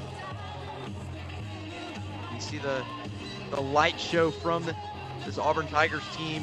But, you know, I mean, just outstanding performances so far in this first half from both sides of the ball. I mean, defense, offense, and even Vestavia Hills, Charlie Taffy, and that offense has just been outstanding. And also, can't forget Carson Purdy has been really good too. And honestly, this game has just been exceeding expectations for what a lot of people predicted, because I don't know if you look at Instagram much with Bama Preps, but they predicted that this game would be, you know, a low-scoring battle, but a lot predicted Auburn to win because it was at Doug Sanford Stadium, and we'll just have to see how this pans out. But a lot of the analysts have been predicting that Auburn would win this game, but so far it's just been a shootout between two heavyweight 7A teams. Yes, I did see that on Bama Preps. I've probably told you many a times in class that I have had, you know, with our bracketology show, I've had to learn a lot about Alabama. I'm not originally from Alabama, but I've learned everything I need to know from 7A all the way down to AHSAA single A 8-man flag football. Shout out to Coach Noah Gardner and the Trinity Christian Academy Eagles. They unfortunately, their season ended last night with a loss to Evangel Academy. But, you know, I've learned a lot. A lot of people said, hey, you know, Auburn, Vestavia, this is a good game, but hey, the duck is going to matter. And I've seen it all the entire season, and it is just something special tonight. Yeah, and you saw that man there, Coach Keith Etheridge on the sideline, looking for his 200th win tonight in his coaching career. But Auburn trying to do that for him, this team trying to get a win. And Joseph Daniel going to kick this one away, and that is going to be another touchback, and just stellar on the kickoff so far from Joseph Daniel. And yeah, you said Keith Etheridge at 199 all across his stops at Leeds and Oxford High School. It would mean something to him, though, to get this win in the blue, black, and white for the Auburn Tigers. Yeah, so now Charlie Taffy in this Rebels offense coming back out. Taffy struggled the past two drives. Let's see how he adjusts, and it looks like there will be a flag here. We'll see what this call is. Looks like it's something to do with the ineligible substitution. They did not, they might have subbed him on late or had the wrong guy out there, just trying to do something, got in his head, but Vestavia, again, stay behind the chains. This is where they struggle. So first and 15 to start this drive. The Rebels are at their own 15, so man in motion here. Taffy going to fake the handoff, and he's going to be brought down there. Huge tackle by Greg Williams, and it looks like Taffy gets nowhere. Yeah, I mean, Greg Williams is like Freddy Krueger. He's going to be in Charlie Taffy's nightmares tonight. He has just played absolutely downhill, throwing caution to the wind and hitting hard. I would not want to be Mr. Taffy tomorrow morning waking up battered and bruised because of Greg Williams.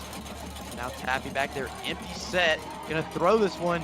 Taffy has a lot of time, finds a man, it's Purdy. He's gonna be brought down by Cortez Cooks. Great tackle right there, open field tackling, something that Auburn struggled with early in the season at Vestavia Hills.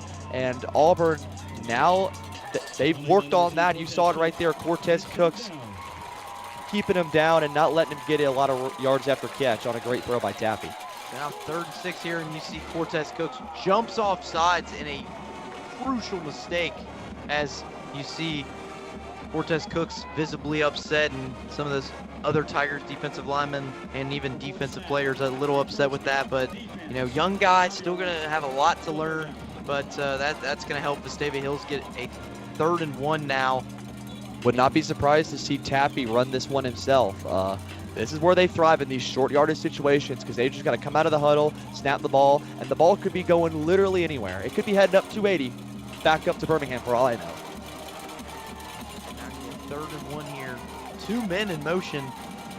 Crazy set there from the Rebels. Man in motion again.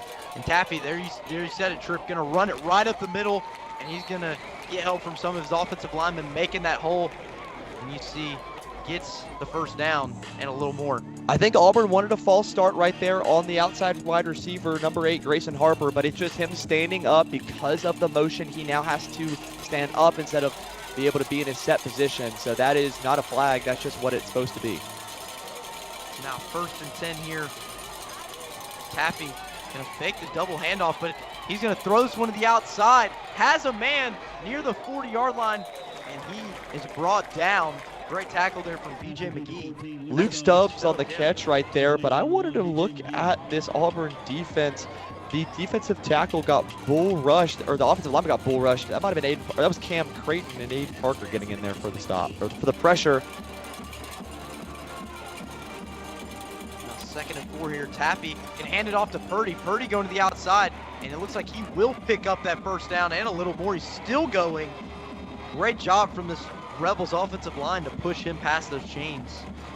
Yeah, again, the 2nd effort, that's what this guy, Carson Purdy, likes to do. He has that ability to just keep his legs moving, keep fighting, and Auburn has got to take that will out of him. They've got to be able to hit him and hit him hard if they want to get a stop.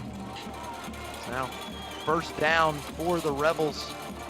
Charlie Taffy, empty set in the backfield, has a man in motion. Taffy gonna throw this one deep, and it's gonna be caught. Actually incomplete there. Looked like he caught that ball. Logan Cicero just absolutely, Taffy gave him a hospital ball. Oh, yeah, that was a big hit right there. Logan just absolutely hitting him high, just left it a little bit too high. Incomplete. They're behind the chains again. Vestavia's got to do something. Yeah, so now 2nd and 10 here for the Rebels, and Taffy, another empty set back there. Taffy gonna just take this one himself, but it looks like a little stoppage of play. Looks like maybe the man in motion wasn't set in prior time for the snap for at least 1 second. Looks like it could be a false start. Let's see what the white hat tells us. Yep, that's exactly what it was. False start, so this will move the Rebels back 5 yards, so it's gonna be a 2nd and 15 for Vestavia Hills. Yeah, and just again, staying behind the chains is not what Coach Evans wants to do. That's not what offensive coordinator Josh Franklin for the Rebs wants to do either. They just need to keep moving, because if they keep moving, staying away from the Auburn sideline, Auburn cannot substitute. These penalties give Auburn time to rest. Now Taffy dropping back, has pressure, and it is batted down by Carnell Jackson. I mean, our defensive tackles are single-handedly winning this game right now. Carnell Jackson with the deflection. I thought maybe Colin King get his 2nd pick. He was back there on the blown-up screen. So this is 3rd down. Now, Auburn now can force them into predictable sets with a probable passing down. Auburn can drop some guys back, not have to focus on the motion man at the line of scrimmage just as much. Now Taffy, empty set. We've seen that already a lot on this drive, so we'll see what Taffy can do on 3rd and really long. And now Taffy going to draw back, has a lot of pressure, Gonna try to step up in the pocket. Taffy going to the outside, finds a man open downfield, wide open to the 30, to the 20, and he's gonna walk into the end zone. It's a touchdown for Luke Stubbs. Looks like they're saying go back. There might be a flag on the play. Was he past the line of scrimmage on that one? He stepped up and was running for a long time. You see the white hat going for the call. If he's past the line of scrimmage, we saw this in the Hoover game. That exact scenario happened where Taffy stepped up in the pocket on the run, threw to a wide open guy on a busted coverage, and that was a penalty, lost it down. This could be 4th down in a 7-point swing. Holding. Yeah, it looks like it will be a holding here, and that penalty will be... Oh, 2 penalties. Yeah, 2 penalties, and that's going to be... Lost it down. Yeah, lost it down, so it's going to be 4th down, and Vestavia Hills thought they had the touchdown, but was not able to get it due to the fact of the flag. So now the Rebels are going to have to end up, it looks like, punting this one away. Just a massive mental mistake for Charlie Taffy. Just stalled the man wide open after trying to run. He was already down the field and just let it flew. In the defense, they didn't pay attention to him because he was already past the line of scrimmage, Reese. That's got to be something that we coach up a little bit better. But if they're going to punt right here on 4th and 20, Auburn now has an opportunity to take the lead. Who would have thought that going into the second quarter? And it looks like it's going to be one of those where they're going to run the punt unit on right here. Watch this. Yep. Good job by Auburn not jumping. That was beautiful. Auburn does not jump on this one, so now the punt unit coming out. See Morgan back there to punt. Morgan's going to take a few steps. Rugby style punter. He just wanted to take as much time off the clock, which is not something Vestavia Hills does normally. They love to run with tempo. They're playing Auburn Tiger football now, and if you're Coach Evans, if you're Coach Franklin on the offense, if you're Coach Merrill on the defense, Coach Chad Merrill, the defensive coordinator for Vestavia Hills, that's not what you want. Vestavia Hills is in trouble. Who would have thought that? Once again, this has been a crazy game. Yeah, certainly, Trip. I mean, this has just been one of those that it's just been back and forth. It's kind of like a fight, you said. I mean, it's just like someone's throwing punches, that end of the round bell rings, and then, it's just been back and forth, and now Auburn has a chance to extend their lead, or to get a lead now, if Casey Myers could drive down the field and score before halftime. And now going to run it to the outside, but he is brought down. Bunch of defenders for the Rebels there. See Rush Harper, first man on him, and a great tackle for loss for Rush Harper. Yeah, Vestavia's defense has to be the tone setter for this team. If they can get a stop, maybe that could give a little bit of that swagger back to Vestavia Hills that they love to play with. They're such a good team when they play ahead. And so it's really interesting to see how they play behind. We really haven't seen a lot of that. Their offense doesn't really do that from what they do, but if they can get a turnover right here or a stop, they have a chance to take the lead back going into halftime. And Myers drops back. He's going to fire this one up the middle. Caught by Antonio Welch. And he's going to, let's see if he picks up the first down. And it looks like they're going to mark him right at that marker. We'll see. They gave it to him. Extra momentum, and they will. So it's going to be a first down. Great pass. Casey Myers able to just set his feet, fire a ball right into traffic, and see Antonio Welch able to get a first down on that play. Yeah, running tempo right here. Under 2 minutes. Got to get a play here.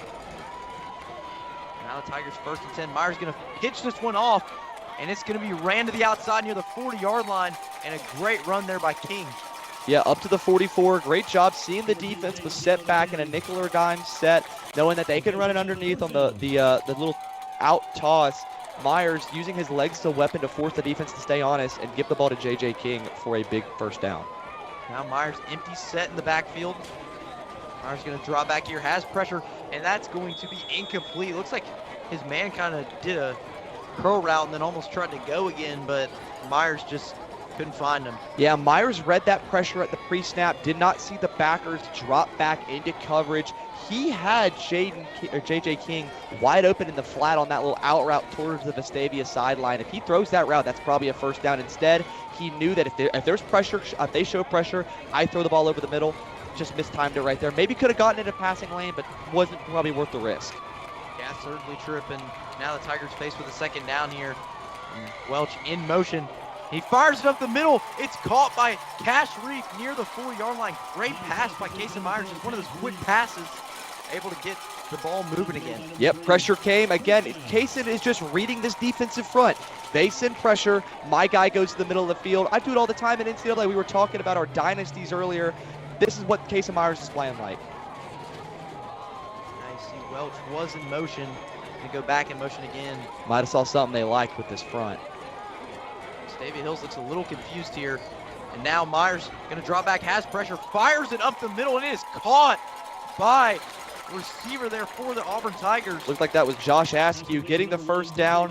Looks like Auburn might be taking a timeout right here. Actually might have been BJ Collins. Yeah, BJ Collins getting a reception in there. Only had one 2 weeks ago against Dothan, and now 45 seconds here in this first half, and Myers gonna hand this one off. Actually takes one himself. Myers going up the middle, and a helmet flies off. He just takes it with him. So now the play will stop due to the fact that that helmet didn't come off, so he'll have to come out of the game. Haynes Bridges, the defensive tackle, got to run off. Auburn's still taking a timeout. They've to be able to talk about this. They are in Joe Daniels' field goal range right here, but they'd love to get 7 points on the board, especially getting the ball out of halftime. If Auburn can win the middle 4 minutes of the game, you hear that all the time in coaches. After the 2-minute warning, the first drive of the second half, they have the opportunity to sweep both of those opportunities. The middle 4 of this game could be the deciding factor. And Kaysen Myers putting his body on the line. You saw the truck right there knocking Haynes Bridges' hat off. Being able to find and read the defense. Again, I said it earlier, he's in the flow state. Kaysen Myers proving why maybe he could be looked at the next level. I'd love to have him over at Auburn University, given our quarterback situation over there. Yeah, certainly, Tripp. You know, right now, just has been back and forth this whole entire game. Kaysen Myers has started to get momentum, started to set his feet more in the pocket. 34 seconds here, like you said, Joseph Daniel field goal range. But the Tigers, I don't think will want to take a field goal, but if they had to, they have to. We'll see here, 34 seconds to go in this first half, and Myers going to run this one up the middle. He's going to get a few yards and continue to push, and it's going to be a first down. Again, that QB draw so dangerous. You know, with this much time on the clock, you think, oh wait, we need to. Hey, this is a passing down. Let's send everyone back, nickel dime. If they're gonna do that, Case is gonna run it underneath. They're gonna take what the defense is giving them. Looks like a timeout's been called by Auburn. Just continue to try. Oh, actually, Vestavia trying to get set. You don't see that. Vestavia just loves to just, hey, whatever happens, happens. Let's play ball. Vestavia taking the timeout. You see, Coach Merrill did not like what he was seeing out there from his defense. And if you're Coach Merrill, I mean, you're talking to your guys, you're like, guys, what happened after those first 3 drives or first 2 drives that we had success? And now you see Vestavia Hills kind of just down in the dumps, and their defense is kind of just wearing out now. And it looks like it could be an offensive shootout from both teams. Yeah, you look at this team, there's only probably 2 groups of people in this stadium that's ready for halftime. That's Vestavia Hills and the Auburn High School marching band that you're going to see at halftime. They're absolutely fantabulous, but the Auburn Tigers the football team rather, trying to get into the end zone here. They only need about 12 yards to do it first down. They have 2 timeouts. So I would not be surprised if this is looking at the front of the defense, unless that middle linebacker comes down late, this is probably going to be a run play. Now Myers empty set. Myers going to fire this one up the middle, and it's incomplete. Nearly caught. J.J. King almost got the Tigers the lead. And you see Myers quickly fired that ball, nearly intercepted too. Yeah, I was about to say, if Nick Williams is a half foot more inside, that ball's intercepted, and the momentum of this game changes completely. I like the throw. If Williams had blitz, like I said, but he didn't, I thought Kaysen should have maybe either taken a beat, thrown that a little differently, or run it himself, which he's done so successfully all night. Now Myers gonna run it himself. He's gonna make a few men miss. He's still going, but he's gonna be brought down. And a timeout taken by Auburn after that beautiful run right there by Kaysen Myers. That quarterback draw, quarterback keeper, whatever you want to call it, it's getting plays and getting yards. Setting up about a 3rd and manageable, 3rd and 4. You don't necessarily need this. If I'm Auburn right here, I'm running the ball, or I'm throwing the ball in a short, like jet sweep type play to the middle of the field, or whatever hash mark that Joe Daniels wants you to take a field goal from, and you're going to settle for that. Vestavia, I don't think they're going to be able to get down the field, and if you leave them maybe 10 to 8 seconds, So I would not be surprised if this is a play with an option like, hey, if the defense gives us something we like, we're going to go for a touchdown. If it's not, hey, let's just settle for 3, settle for the lead. We can come out. If we score after halftime, we'll be up 10. Let's go up 3 to the halftime before we make anything too complicated. But we'll just see what the defense gives Kason Myers and this offense. Yeah, now, I mean, like you said, if Auburn runs it, it really wouldn't matter, because even if they pick up the first down, I feel like the clock will just continue to run. Coach Etheridge might just take the field goal here, but we'll just see what he does on this 3rd down. They are lined up middle of the field. Would not be surprised if this is a pass to the end zone. Myers going to drop back here, going to roll out. Myers going up the middle, and he's going to try to dive, but he's going to be brought down, and it looks like it will be a quick timeout with 7 seconds left. And if you're Coach Etheridge, you might just want to take the points here and go into half up 3.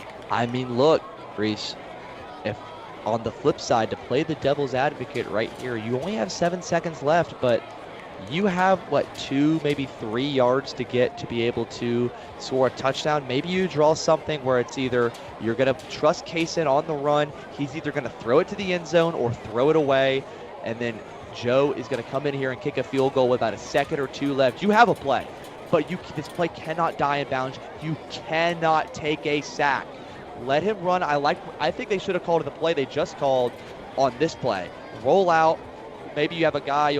I would not be surprised if you see a guy come in like Corey Jackson or Hampton Jordan at the tight end position, just run out in the flat with Myers on the little, like a bootleg, and try to score right here on the short side of the field. If not, you throw the ball out of bounds, don't take a sack. Joe, go put us up 3 points. I believe in you, buddy. Now, 1st and goal from the 2-yard line, and like you mentioned, Trip, if Auburn's able to score here, this could get them the lead before half, but no mistakes or anything. And now Myers going to try to throw this one, has pressure, and he's going to fire it to King, but it's going to be caught. But it looks like they'll mark him inbounds. Did not like that idea right there by Myers. He should have thrown that one away, not tried to force a touchdown. That could cost them in this game, but a great second quarter. Again, it's Ali, Frazier, Pacquiao, Mayweather, Auburn, Vestavia, just an absolute boxing match of 2 halves. Yeah, the first 2 quarters, rather. And the Rebels will, get the ball to receive in the second half, but we'll be back, folks, in the second half. But for now, you guys will be watching the halftime show from the Auburn High Marching Band.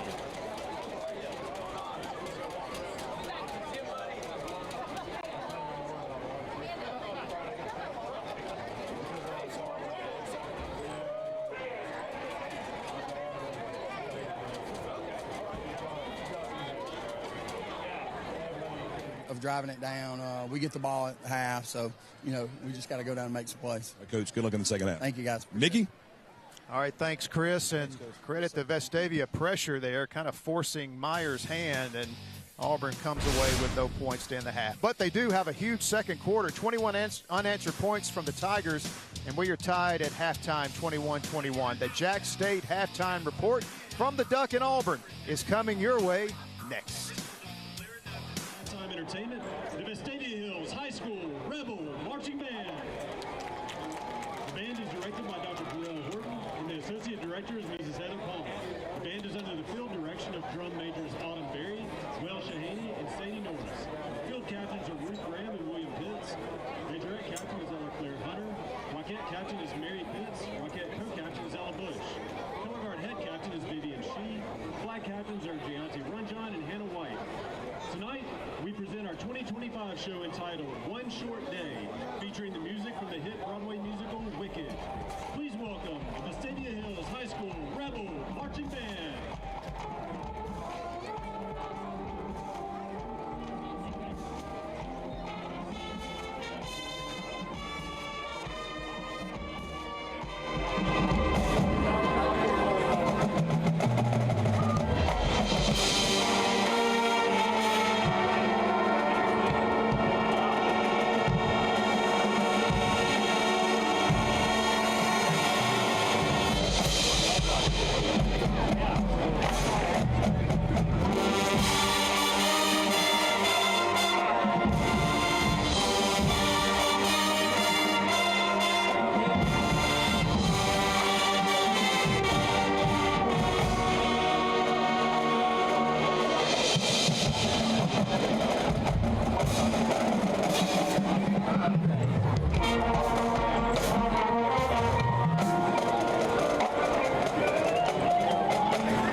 Superintendent of Auburn City Schools, Dr. Gregory Moore, Principal of Auburn High School, and Director of Bands, Miss Deanna Marshall, we present the Auburn High School Marching Band and their 2025 production, Up in the Air.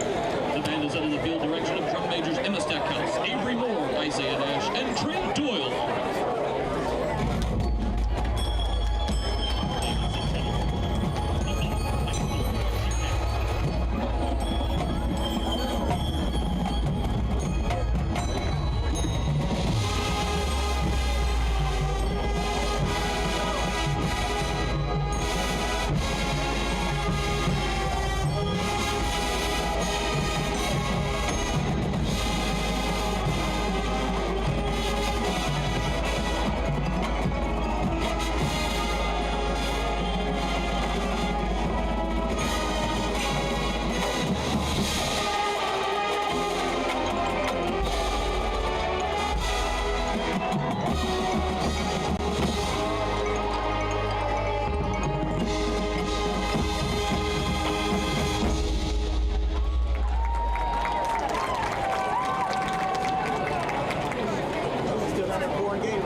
sportsmanship is top priority for the AHSAA and our member schools. While you enjoy this outstanding event, please give all athletes your positive support and encouragement. Booing, taunting, and derogatory remarks directed at opponents or contest officials and are sportsmanlike and unacceptable.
Hello everyone and welcome back for second half action presented by AHS Mass Media for Alabama High School football playoffs. I am Reese Kinder. Of course, joining me alongside me, my partner Trip Upton. Trip, a back and forth first half from both teams. What stood out to you the most? My blood pressure. I mean, my heart rate. I mean, it has just been back and forth. Vestavia and Charlie Taft jump out to a big lead. Tigers get the ball, get a touchdown and a Colin King interception to be able to and get the momentum back. They tie this game back up. Auburn probably should have scored at the end of half two, just were a little short. Ball in the turf looks like looks like they're going to rule that down on the kick return. A little lucky right there as we're recapping. But look, I think Auburn has got the momentum. I think every person in Duck Sanford Stadium that thinks that their team is in this ball game, whether they be on the Vestavia Hills sideline or Auburn sideline. But I'm really, it was a great first half. Kason Myers, the poise and confidence, looking like a 7-year NFL vet. Instead, I mean, he's a, junior in high school? The confidence was able to keep the team in it. The defense getting after it, and they've been able to make a play. Let's see how they start the second half. Yeah, certainly great first half, and Kason Myers dropping back here. Gonna fire this one downfield, caught by Levi Kelly, and makes a man miss. Down almost near midfield. Great throw to start this first half, or the second half for Kason Myers. And like you mentioned, Trip, that first half for Kason Myers really got going in that second quarter. The Tigers got 20, or they got back tied after giving up 21 unanswered points. Yeah, beautiful sail concept on that play right there. Now Myers going to throw this one to the sideline yet again. It's going to be caught by Joshua Askew, and he's going to be out of bounds near the 35-yard line. Looks like the 37. Yeah, into Rebel territory, and Auburn taking advantage of the fact that the field is wide. Vestavia likes to force you, funnel you inside where they keep those linebackers coming downhill. Auburn, you see where they've succeeded is when they've gotten the ball away, forcing these more wide open sets from Vestavia, and that's allowed Kason Myers to run the ball. And now Myers hesitates there, but he's going to find a man open. It's Cash Reef, and Cash Reef's going to make a few men miss and be brought down just past the 30-yard line. And this Auburn offense starting off fast. Yeah, second half. Yeah, great play. The pump fake to Jaden King forced that slot corner to come inside and try and cut it off. That was number 18, Daniel Richardson, the linebacker, and opened up Reef wide open for a first down. Myers going to fake the handoff, make a man miss, but he's going to be shoelace tackled there from Vestavia Hills. Owen Wilbanks with a great tackle there. Yeah, great play right there. Both these quarterbacks have been running wild all night. Kason Myers, Charlie Taft, and just been absolutely incredible. They've just been running, it's been the running of the quarterbacks right here. So the passing game for Auburn, a little bit more developed. That's why they've been able to get the momentum in this ball game. And now Myers has some pressure there. He's going to go up the middle near the 30-yard line, find a man open, and it's going to be incomplete. Yeah, very lucky he didn't get throwing that past the line of scrimmage. It looked like he was maybe at the yard line. Threw it a little late. Actually, a flag on the field. They might have said that he crossed it. So we saw this on the last drive with Vestavia Hills. Charlie Taft passing the line of scrimmage and threw it, and that a touchdown. Yet they're going to call the same thing. Casey Myers just did it right there. Just mental mistake right there. Just should have just pulled down and ran with it. Instead, chose the worst option of the two. Yeah, so now it will be a loss of down here. So a third down for the Tigers, and they are in field goal range, but you don't really want a field goal against a Vestavia Hills offense that's been able to score a lot tonight, and we'll see what Casey Myers can do on this 3rd 14. So Myers gonna just throw this one here. Looked like he was gonna hand it off, but a good catch there from Antonio Welch, a little bit of a slide, and it looks like Auburn will bring the special teams unit out. And we did mention earlier, you know, before the half, Joseph Daniel could have had an opportunity, but he has struggled this season kicking-wise. Hasn't been the best, but, you know, tonight we'll just have to see what he's going to do. Joseph Daniel, all the confidence in the world Coach Smith has in him. And you see Cooper Bailey back there to hold for the Tigers. So we'll see if Joseph Daniel can put this one up and through. Daniel's kick is up. And it is through. So the Tigers get the lead here in the 3rd quarter with 10:01 to play. And good job by the Tigers to move downfield. You know, at the end of that drive wasn't necessarily as good, but Auburn was able to get points up on the board, 3 for them. And Joseph Daniel got to feel confidence for him. You know, he's got a good kick there, got a good leg. Possibly committed to Georgia Tech soon. That's what I've heard. And Joseph Daniel with a good kick to get the Tigers up 3. Well, I'm sure they'd love to have him on the flats. The Georgia Tech Yellow Jackets, a long tradition of good special teamers. You had Harrison Butker, Super Bowl champion with the Chiefs. Presley Harvin, Ray Guy Award winner over at punter. Right now, Aiden Burr, a kicker that's made big kicks game after game after game. We saw that big one against Clemson earlier in the season, had a big one against Florida State last year in Dublin, Ireland. So if he goes to Georgia Tech, I'd be definitely rooting for old Joey D. So now Daniel's going to kick this one off here for the Tigers. Probably will be a touchback based on the way this guy's been kicking it tonight. Yeah, and certainly you predicted it there. I mean, could have put that one nailed to the coffin there. I mean, that was a good prediction there, Tripp, with the touchback. And Joseph Daniel setting up this Tigers defense with some good momentum and also just good field position so they could possibly get the offense back out in the field.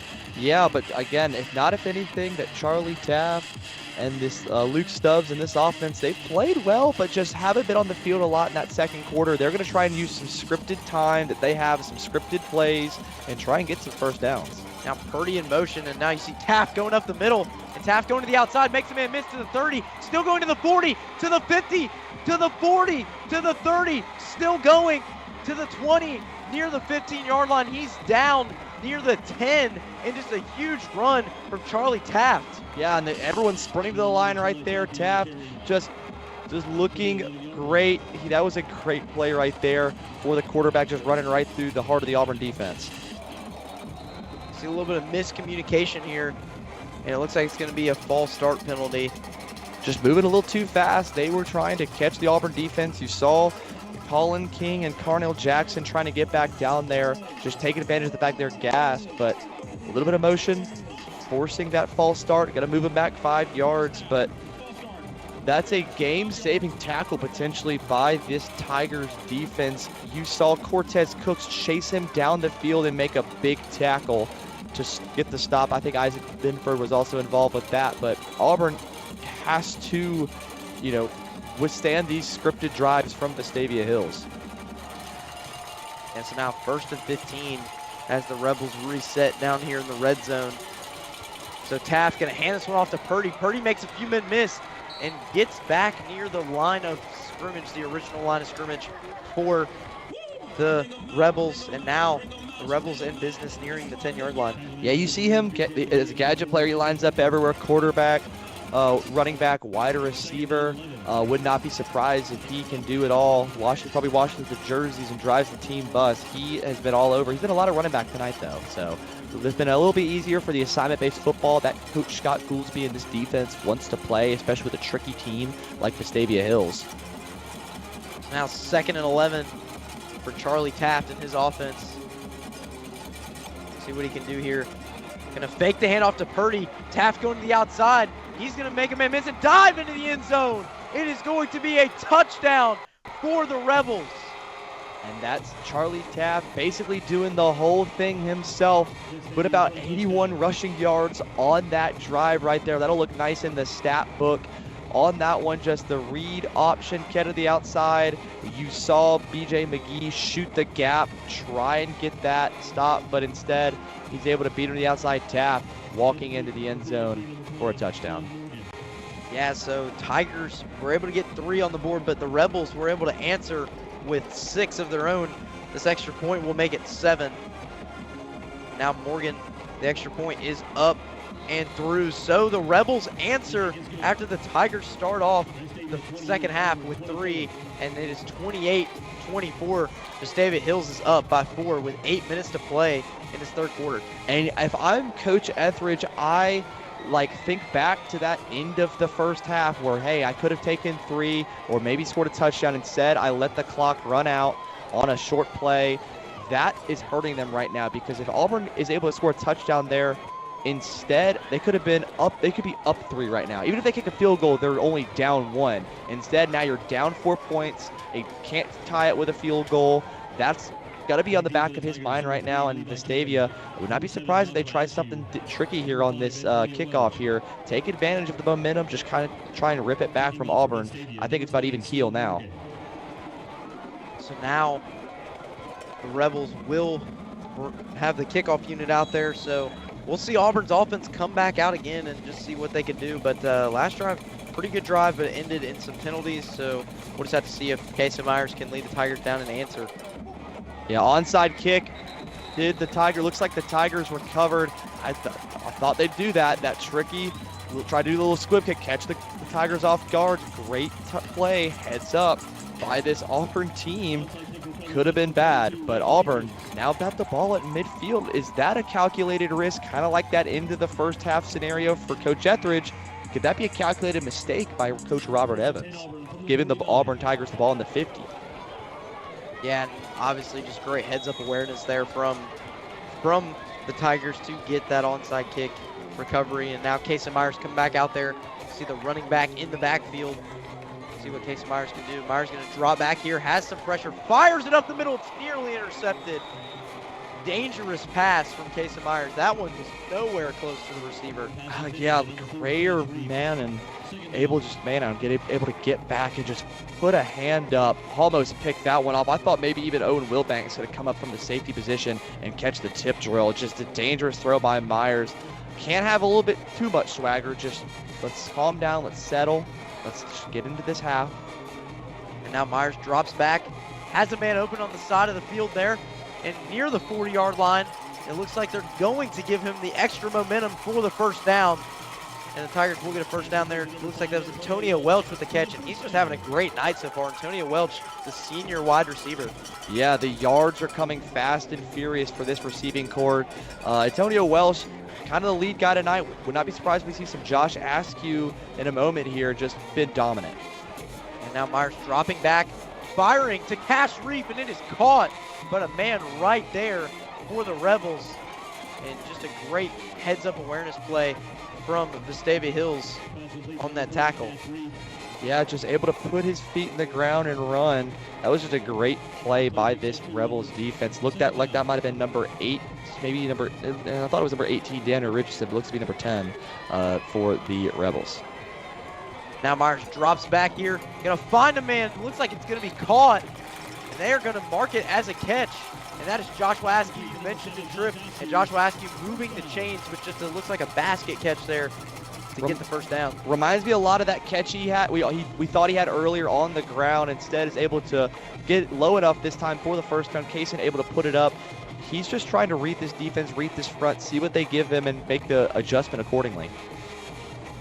So Now the Tigers in business here, just behind the 25-yard line. Going to hand it off to J.J. King. J.J. King finds a hole to the 10, makes a man miss, and he's still going. J.J. King down near the 5-yard line. Looks like it'll be the 2 or 3-yard line here, but a big hole for the running back, J.J. King. We talked about in pregame, we wanted this running game to open up, and right there, J.J. King finds a big hole. Look how fast he went from 0 to 100, looking like he's an airboat in the bayou of Florida or Louisiana, just 0 to 100 real quick. Now Myers alone in the backfield. Myers going to run this one up the middle. It is another touchdown for the Tigers, and the Tigers get the lead back. Casey Myers runs it in for 6.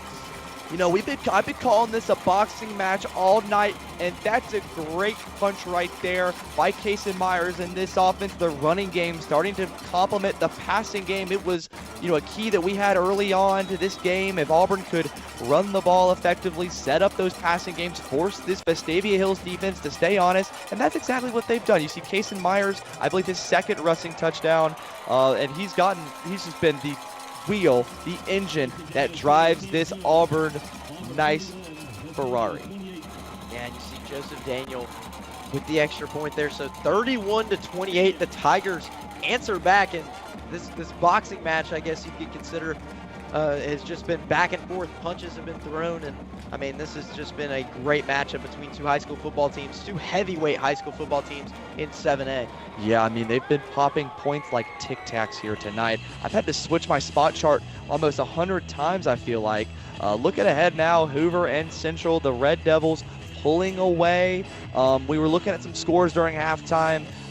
Hewitt Trustful up on Opelika, and then looking at the second round game potentially for the winner of this one, Daphne up big on Sparkman, a little 1v4 upset for the Trojans of Daphne.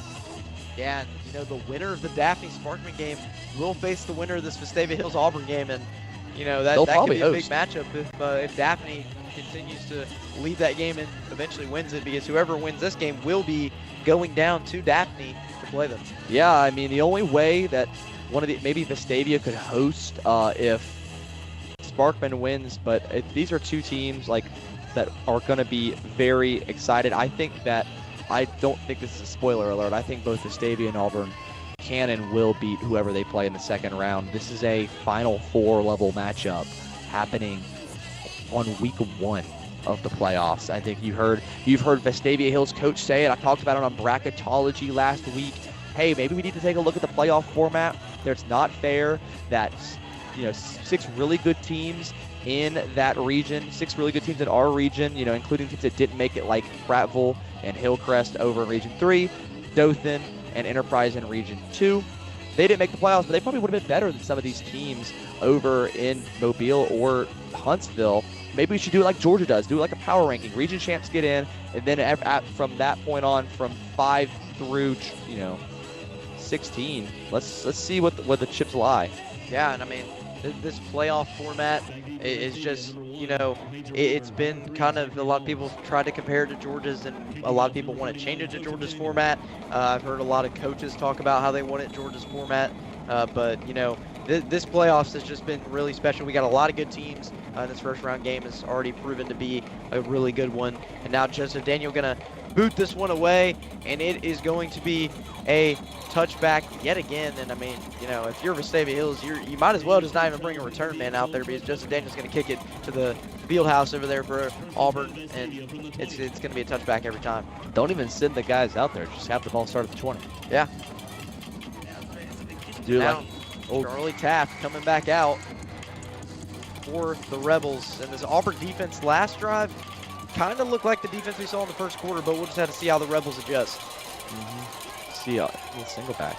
And now Taft rolling out to the side. Taft trying to find a man, and he does, and he's going to pick up the first down. Yeah, great throw and catch right there. Finding the tight end, Will Ainsworth, on the rollout on the play action. Not a lot of under center you see from the Vestavia Hills, but they're looking like that's kind of what they've been rolling with for this second half. Yeah, and Taft and this Rebels offense got going last drive after a tough second quarter. And you see it makes a man miss there and stiff arms a man and gets down near the 36-yard line. Great catch by Luke Stubbs. But yeah, I mean, we've seen this game's just been so back and forth. The defenses for both teams, they've got to be worn out. I mean, just the way they've played. Auburn's defense has stepped up big. Vestavia Hill's defense, got to mention them as well. They stepped up big. They've got a few turnovers. And you see Taft here rolling out. Taft has a man behind him. It's Elijah Scott, but he completes it to his man. And that's going to be caught for a first down by Luke Stubbs. And we've just mentioned Luke Stubbs a lot tonight, including Carson Purdy and also Ainsworth with some catches. Yeah, I mean, they've loved to run Taft on these little rollout plays, forcing the Auburn defense to make a decision. Hey, am I going to take one of the best rushers in the state, or am I going to take a wide receiver? And there's a wrong answer at every choice. And Taft is hit, and it's caught by a man. It's Luke Stubbs, who's wide open. And I don't know how Taft made that play happen, but he did. Luke Stubbs just had a bunch of room to catch that ball, but it looked like Taft got laid out, and possibly that could have been an interception if it was short. We thought it was here in the booth, but you saw Taft was able to make a good play out of it, and the Rebels are in business. Yeah, shout out this defense. Cortez Cooks and DJ McGee probably just saved a touchdown right there. And they need to get their offense a little bit of rest. I know they're clicking on all cylinders, but, you know, that's definitely, they definitely just want to try to give us a rest, can protect this lead. So now the Rebels at the 24-yard line here. And another man in at quarterback. It's the backup quarterback, Lamister, and he just gets nowhere.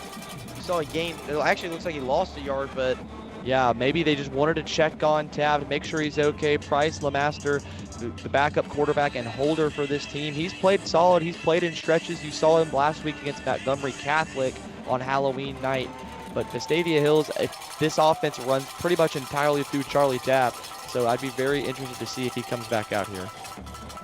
Yeah, and Lamaster, that was a weird sequence of events there. You saw the running back, Bolin, kind of come in at receiver, and then you saw Lamaster go in at quarterback, and then you saw Taft go in at running back, and it was just a weird sequence, and Auburn was ready for it. Looks like there was some conversation with the officials, maybe something going on, but taking their time to get to the line, refs running the clock now. Maybe something happened, but still second and short, or second and long, rather. Yeah, 2nd and 11 here from the 26-yard line. Another handoff here, but it's going to be to Taft. Taft is just making a bunch of men miss. He's going to fire this downfield to Stubbs, and it's going to be incomplete. He had a step right there. A weird kind of play. They love to snap it to somebody else, hand off to Taft, and he just kind of runs in a circle real quick and throws it downfield. He had Cortez Cooks a yard, he also had a guy in the end zone, but just put it too far away from both of them.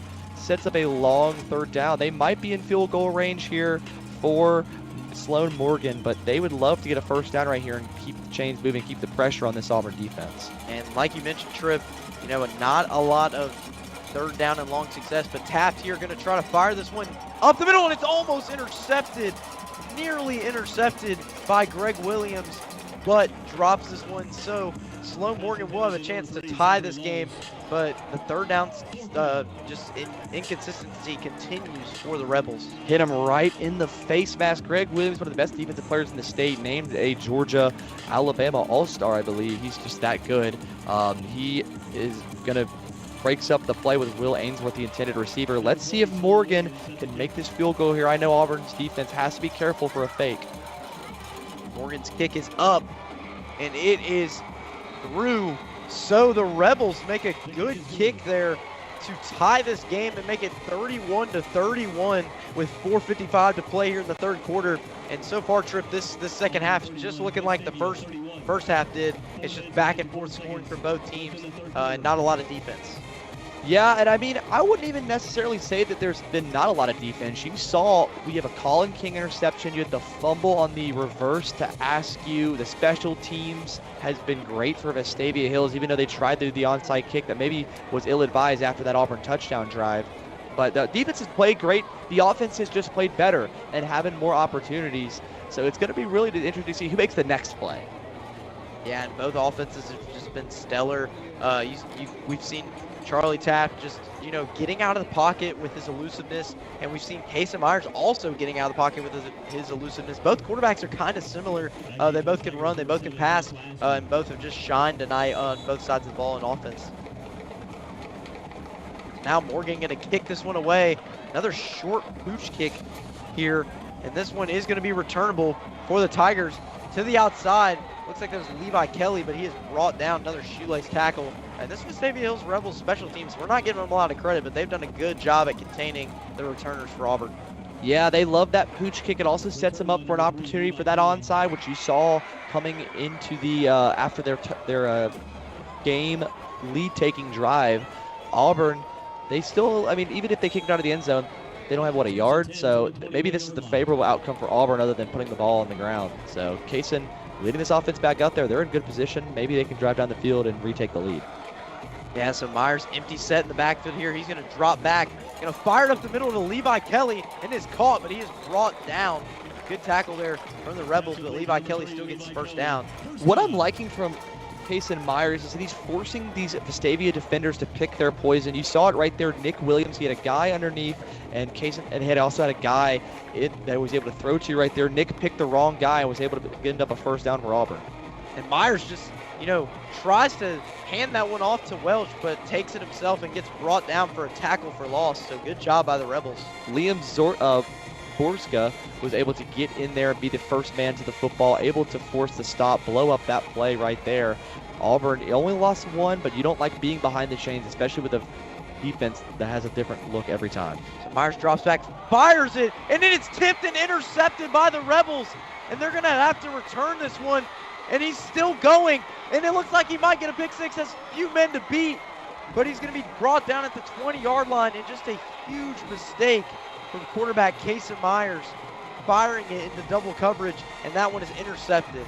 Yeah, Owen Wilbanks just being in the right place at the right time. Myers had been flirting with danger all night long, just trying to force it into these tight seams. You saw it right there, had tried to get the corner out. Great breakup right there by this defense, but if not, Wilbanks was there for the interception. Now with a short field to go, Vestavia can retake the lead, and that's dangerous for momentum. Yeah, you see Coach Etheridge not happy with something. It looks like he wanted maybe a flag on that play, but now the Rebels offense back out there. Taft going up the middle, but he's brought down by Greg Williams. But yeah, that last play was not good. Like you said, been flirting with danger, and Kason Myers throws the interception, and the Rebels are in business. Auburn's defense looking to respond. So now a 2nd and 7 here for the Rebels. Taft going to hand this one off. Looks like to Purdy. He's going to be brought down by Cortez Cooks, but he will pick up a yard or two. Great play right there, cutting the legs out from under him, making sure that he can't get momentum to get downfield, and that's what that he's able to do a lot. Purdy able to get in motion and get the ball down the field. He's hard to stop. Now 3rd and 6 for the Rebels. They are in field goal range, so if they do miss this opportunity to score a touchdown, they could get a field goal. But if you're Coach Evans, I don't think you want to take a field goal, but points are points. Yeah, I love to see what Coach Franklin has right here. 3rd and 5, your entire play, or 3rd and 6, your entire playbook's open. Just got to, whirly snap. They weren't even set, and then he just snapped the football right there. That would be the center, Caleb Boyan. Tapped a flag, might be a false start, obviously, but just a bad play right there. If that's either going to back him up past the original line of scrimmage, or it's going to be declined for a 4th down. Yeah, we'll see what Coach Etheridge does. Penalty is declined.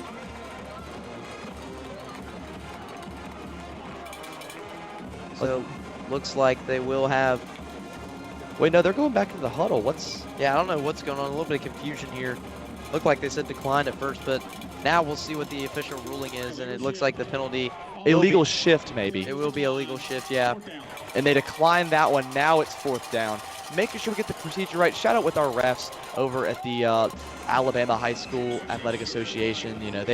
Officials, not an easy job, especially when it's playoffs, when one simple motion of your arms could cost a team a season.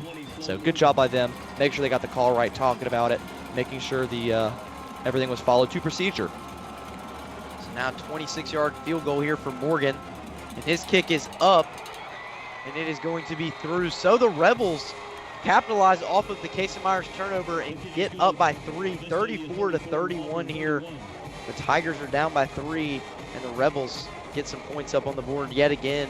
And this has been a high-scoring affair in this game with 2 minutes and 44 seconds to go in the third quarter. And if you're Coach Etheridge, I don't think you're really that upset. You turn the ball over, they get the ball in the red zone, and barring a pick six or some kind of turnover, that's the most favorable outcome right there. Forcing a field goal, keeping the game within a one-score game. You could still take the lead with a touchdown. On top of that, you'd be up 4 so that Vestavia couldn't tie with a field goal. I just would, again, be careful, make sure that nothing weird happens on this kickoff, and maybe then just regroup with Casey Myers. He's been pretty much perfect all night long until that play. Just got to get Superman back to being Superman. Yeah, I mean, we've seen it a lot, Trip, that Casey Myers has been able to lead this offense. That's why the Tigers have 31 points. So far, though, you know, Vestavia Hill's been able to answer in this second half, but we'll just have to see what Casey Myers does this next drive.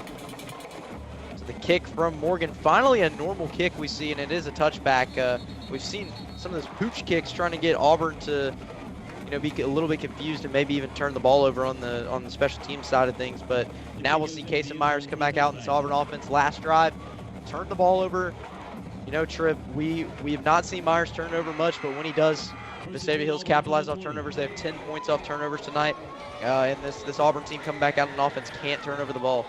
Yeah, I mean, that's what they were able to do. You know, now having the ball at the 20, touchback, let's just reset. That last drive just didn't happen. Let's just go back and score. And now Myers going to drop back here. He has a man. He's trying to find a man. He's going to fire it downfield, and it is going to be caught. And it's Antonio Welch. He's going to the 30, to the 20.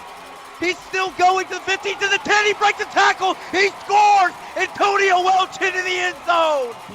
Oh my goodness! What just happened? Antonio Welch, 80 yards right through the heart of Vestavia Hills. Just on the deep crosser, Casey Myers putting every single fiber of muscle into that pass on the run of his back foot. My voice is going out. I'm freaking out. Almost a tackle on the back end, but Antonio Welch, great players step up and make great moments. Antonio Welch takes the lead back for Auburn. And now Joseph Daniel with the extra point. It is up and through. So the Tigers gain a 4-point lead. It's just been back and forth for both teams. And I mean, that one was exactly like the Colin King interception. We jumped out of our seats here in the booth in Duck Sanford Stadium. You saw the camera shake. Everyone was literally on their feet for that touchdown. And the Tigers answer after the Rebels get 3. Yeah, it is loud over there, and that's exactly how you win this game. I'm really interested to see what Coach Evans tells his team in the huddle. Hey, your offense, you got to go. You guys just stalled out for 2 drives in a row with short field. Y'all got to get back out there now. Auburn has the lead. Go take it back. But just the atmosphere right now has to be electric. I am hearing our control room sound freaking out right now because of that play, and they've been loud all night. Everyone in Auburn has been loud all night. Not everyone went to Nashville for Auburn Vanderbilt. A lot are packing out the Duck and making it impossible to think if you're a Vestavia Hills Rebel. So 2:29 to play here. Joseph Daniel going to kick this one away now for the Tigers, and this is going to be a touchback. And this Tigers defense coming back out on the field, have gotten some good stops to start this second half, but you can't give up any points now if you're Auburn if you want to maintain a lead. And we're going to see Charlie Taft come back out yet again for the Rebels, and this Rebels offense has just been high-powered, and we'll see if they can answer after Auburn's big touchdown from Antonio Welch. Yeah, Taft, I mean, he's been the one-man band for this team. He's got to keep it going, maybe get some other guys like Zach Laws involved. Now Taft going to pitch this one, and he's going to find a man there, but it's going to be brought down. Just a quick pitch option there to Ainsworth. Might have been to Grayson Harper, the junior wide receiver that had moved into tight end. They like to play him inside, kind of as like a sniffer or a tight end, but he's a wide receiver listed. He's pretty good, so he tried to get the ball right there in space, but it ends up losing 2 yards instead of what they wanted to do, was gain a couple more. Yeah, so 2nd and 12 here now, late in this third quarter. Charlie Taft trying to get his offense to score. Taft fakes the pitch. He's going to go to the outside here near the 20-yard line. And he's going to go out of bounds. Looks like near the line of scrimmage, or near the original line of scrimmage. So Taft picks up, looks like, about 1 yard on this. Yeah, great play right there by Carson Purdy. Underrated, blocked a man to the Vestavia Hills sideline, created that hole and allowed the escape room for Charlie Taft. That's just a great play, great heads up. You always like to see a skill position guy like a running back or a wide receiver get down and dirty and block the ball. So 3rd and 10, picks up 2 yards on that last gain. And here we go. From the 20-yard line, Charlie Taft going to drop back. Nope. Can't find anybody. He has a lot of time back there in the pocket. Going to fire this one downfield, and it's incomplete. Comes up short. So the Tigers going to get the ball back here as the Rebels will be punting. Yeah, I'd be very shocked right here if Coach Evans decided to dial up a fake punt from his own 20-yard line. Not impossible. I'm a Lions fan. I've seen Dan Campbell do that all the time. Taft just trying to roll out looks like the pass might have been even tipped right there by Alex Gamston. And now the punt unit coming on. Auburn could take a 2-score lead if they play their cards right here. Now Morgan going to boot this one away. Just a short punt there. I don't know what he was thinking. And now it's going to be returnable for Cash Reef, but he's going to be brought down right where he corralled that ball. And now Auburn going to have decent field position here. Just looks like at the 47-yard line of their own territory, but we'll see what Casey Myerson's offense can do with only 1:34 to play here in this 3rd quarter. Something to watch out for. I just saw on our screens. It looks like that Sloan Morgan was a little tough getting up. Looks like he might have slipped over his blocker right there. I know looks like Coach Evans wants a roughing or running into the kicker, but I don't think they're going to call it. I know that it looks like they still have some of their offensive guys in the field. They're talking about it, but I don't know if this is something you can go back and review. That could be something to watch if this game comes down to a field goal, if they have to turn to a backup kicker. And Coach Etheridge, 111. No, I mean, it didn't look like on our replay. It looked like it was Carnell. It looks like they're picking up a flag, or are they dropping a flag? Looks like they picked up a flag, so. No, it looks like they're coming back onto the field. There might be repunting for roughing the kicker, or running into the kicker, rather. Let's see. Might be a very costly mistake by this Auburn team if this is what I think it is. Well, yeah, I know there's the rule that you have where it's if you hit the punter where he's, just basically a defenseless player, that's automatic 10 yards, first down. And then there's the one where it's you're making a play on the ball and you accidentally, run into his ankle or something like that and he falls over. That's a 5-yard penalty, and it only moves the team up 5 yards. But the head official's still trying to, looks like talking to Coach Evans, and we'll see what this looks like. They're going to call roughing the kicker. Penalties declined, first down. Oh, looks like they're going to wait. They're going to give Vestavia the first down here. Wait, no, I think I can't. Let's see. I'd like to be able to see. I guess they are giving Vestavia the first down. The offense is the Rebels will get the first down, and a costly mistake for the Tigers. Wait, yeah. Oh no, looks okay. Here's what happened. It was running into the kicker. They just said, you know what, we're going to decline the penalty because we don't want to repunt because of the fact that he could be banged up. We don't want to put our backup punter out there. So y'all just, you know what, we'll give y'all this one. Okay, that was very, very weird sequence of events there, the way they kind of had the signals. Again, shout out our officials for making sure everything gets safe. And now Myers hands this one off to King, and King going to go up the middle right there for about 5 yards. Yeah, great run. We've seen this run game come alive in the second half. Which is what Auburn's been able to do when they spread the field out, they play 5 wide, they force guys to the boundary. Vestavia's got to put guys out there. That allows for running lanes up the middle. Yeah, now Myers, 2nd and short here, empty set in the backfield, and we're nearing the 4th quarter here for the Tigers and the Vestavia Hills Rebels game. I mean, this has just been a stellar game, and now Myers going to hand this one off, and he's going up the middle. Right there, great run from J.J. King. It looks like they might mark him short here. Maybe inches to go. Let's see if they move the chains. No, they're not. It's 3rd down. Yeah, going to be a 3rd and short here. 3rd and really short. Watch for Vestavia to stack the line of scrimmage. They definitely, at this short, I mean, I could see them putting in like the freak package, as you say, getting some of those freakish athletes like Carnell Jackson and Colin King in. Just get a yard or two and then just drop to the ground. You don't want to fumble the football. Third, and it looks like an inch here. Now going to hand the ball off to King. King going to make a few men miss. He's still going. King outside near the 30-yard line. He's going to be brought down, and JJ King amping up this running game here late in the third quarter.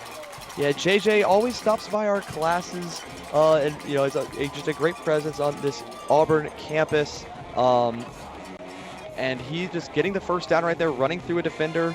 Owen Wilbanks with the tackle, potentially saving a touchdown. Yeah, now it looks like the Tigers going to take this one into the fourth quarter.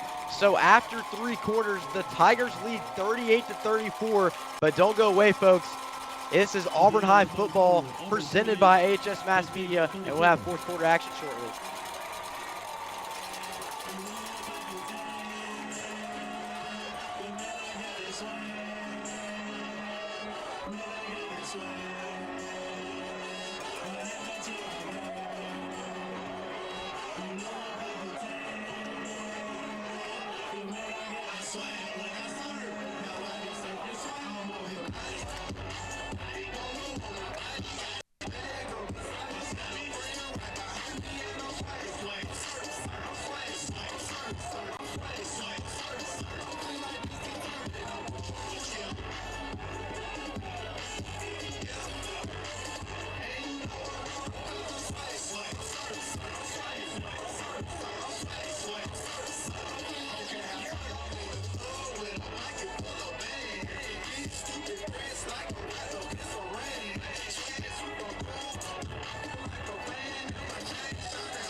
Attention fans, all hog food at the concession stand is buy one, get one. Hello everyone, and welcome back to start fourth quarter action between your Auburn Tigers and the Vestavia Hills Rebels. It is 38-34. The Tigers have the lead by 4 points, and they have the ball to start this fourth quarter. This is a broadcast presented by AHS Mass Media. I'm Reese Kinder, if you're just joining us. Alongside me, my color analyst, Trip Upton. And, you know, this game, Trip, has just been stellar, back and forth scoring. 4 quarters of just, you know, dogfight football, and we still have this fourth quarter to go here, and this should be a good one. If you blink, you're gonna miss a touchdown in this game. If you're just joining us, go back and watch the 3 quarters of all-time football that you've missed thus far, and this is gonna be hopefully just a great fourth quarter. You look at now as we're just trying to get things set. Central up 27-10 on Hoover. I mean, yeah, it's kind of what we expected, but maybe Hoover right here, they have the ball. Maybe they can make a play here. Yeah, and see Hoover and Central, that game that a lot of people thought was going to be close. Hoover's had some trouble against the Red Devils. Yeah, it looks like that playoff streak looks like it could be on its last gaps here on this fourth quarter. Looks like that was third down, so. But let's get back to the game of the year probably in Alabama right now. If I can say that through 3 quarters, hopefully the fourth one delivers as much as well. Let's get back to this fourth quarter here at Duck Sanford Stadium. Auburn 38, Vestavia 34. It's just been crazy. There's no other way to say it. No, I mean, undoubtedly one of the best games I think we've witnessed in recent, like just this season, recent games we've witnessed, and it's just been really good. Yeah, I mean, the only negative you could say right now, Auburn struggles in the fourth quarter a little bit, but Vestavia not the biggest fourth quarter scorers either, so maybe something's got to give here. Now Myers going to hand this one off to King. King making a few men miss. He's going to cut up near the 20-yard line and get the first down. Good job by J.J. King to just continue to run and get those first downs. He has taken over this second half. You saw it all across this drive. He has been carrying them up the field. He had a big run earlier as well. You know, and what this is doing is giving Kaysen times where he's not having to take hits on these quarterback draws. And now Myers doing a quarterback draw here up the middle. And as you mentioned, Tripp, not having to do much quarterback draws, but does one right there and gets the Tigers near the 10-yard line. Walker Hogue on a good tackle right there. I am very glad Kaysen held on to the ball right there. Just got to fight through, bringing up second and short. And Now Myers trying to get the Rebels to jump off sides. And if you're Coach Etheridge, you might want to just kind of continue to let the clock tick down and, you know, want to just run a few plays slowly and let the clock just be your friend. But King gonna get the handoff here, but he is brought down for a loss. Just a bunch of Rebels defenders there right on him. Yeah, great job again. Vestavia Hills does such a good job of rallying to the football. Looks like they just got blown up on the outsides. You saw the maybe like Daniel Richardson, Paxton Ussery, Liam Zorka, Rush Harper, Paris and Deal. Anyone on the edges of these defenses came to town, forced the tackles off, and bring up a 3rd down and 3. Looking to see a pass right here, probably like a short pass array, jet sweep. And now Myers has pressure, but it's going to be a false start here, and not what you want if you're the Tigers, because this just moves you back 5 yards. Now going to be a 3rd and 8. And like you mentioned, this Vestavia Hills defense did come to play. Both defenses come to play in this game, and even though the score doesn't look like it, it's been a defensive and offensive battle. Yeah, I mean, like the scoreboard, you say, okay, wow, the defense optional. No, defense has been here to play. There's been a lot of forced field goals, especially the second half. A lot of, you know, it was 21-0 at the end of the first quarter. It's 21-21 at halftime. Both those defenses had to tighten up, and now after 13 points from Vestavia and 17 points from Auburn, it's been just absolutely incredible. It's been a boat race. Yeah, so now after the penalty, the Tigers are backed up for a 3rd and long, 3rd and 8 here. See what Casey Myers can do with an empty set, no running back in the backfield. Now Myers going to draw back, has a lot of pressure. He is hit, and it is caught by Joshua Askew, but it looks like he will be brought down short of the marker, and it looks like a late flag comes in. You see in the secondary, and we'll see what this call is. Could be a late hit of some kind or a late block. I mean, he just scaled that one. Oh, face mask. Yeah, if you look at the replay, the WOTM, just sure we have their stuff up right now, literally Josh Askew's face mask is turned at 90 degrees. That's going to be a 1st down, half the distance to the goal right there. Yeah, face mask. That was pretty blatant, Reese. I'm going to be honest with you. Yeah, I know. I saw that one too, Trip, and you can see where Askew's face mask just basically turns 90 degrees. Yeah, let's watch it on our replays because, you know, with our fantastic camera crew that's been here all night, let's watch. Fires it. And you see, yeah, you can see his turn. Yeah. Oh yeah. So that, you know, just mental mistakes right there. He was already going to the ground. You had him in a 4th and 1. They're probably going to kick, only up 7, and now they're gonna have 4 shots in the end zone with only 5 yards to go. Yeah, Myers gonna make a man miss. He's going into the end zone. It's a touchdown for the Tigers. And Casey Myers' 3rd rushing touchdown of the night. You see a celebration there with the 3. Yeah, I mean, the hat trick of touchdowns by Myers, and that is going to extend this lead to a 2-score game, the biggest lead tonight by the Tigers, and that was very impressive. Actually, that was his 4th touchdown of the night. 4th touchdown. I just looked back at our notes. Yeah, I mean, hey, Casey Myers, have a day. 15. You can make an I mean, he's playing better than probably anyone I've ever seen play. He's in the he's just locked in the flow state. Let's watch this replay right here. Macer's quarterback draw, late shift motion, brings the linebacker over. He just follows his blocker. Great play right there by RJ Davidson, putting the 2nd level block down on that safety and linebacker, opening up that hole. And Kaysen looking like a Haynes King, looking like a Josh Allen, looking just like a mobile quarterback. Watch it again. See, just cuts it in, cuts it out, forces it. Great blocks by all the wide receivers as well. And now Auburn looks like if they can get a stop right here, or take some time off the clock, they could go ahead and charter a bus out to Daphne or Sparkman. You never know what could happen in that game. Yeah.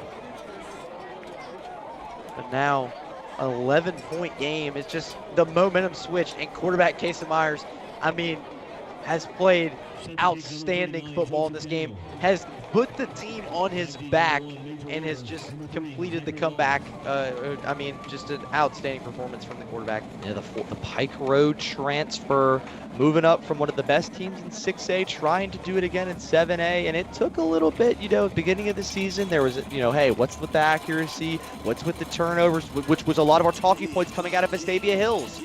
He remembered that. He watched film and he said, I'm not letting this team do it to me again, down 21-0, and just absolutely fight from Casey Myers.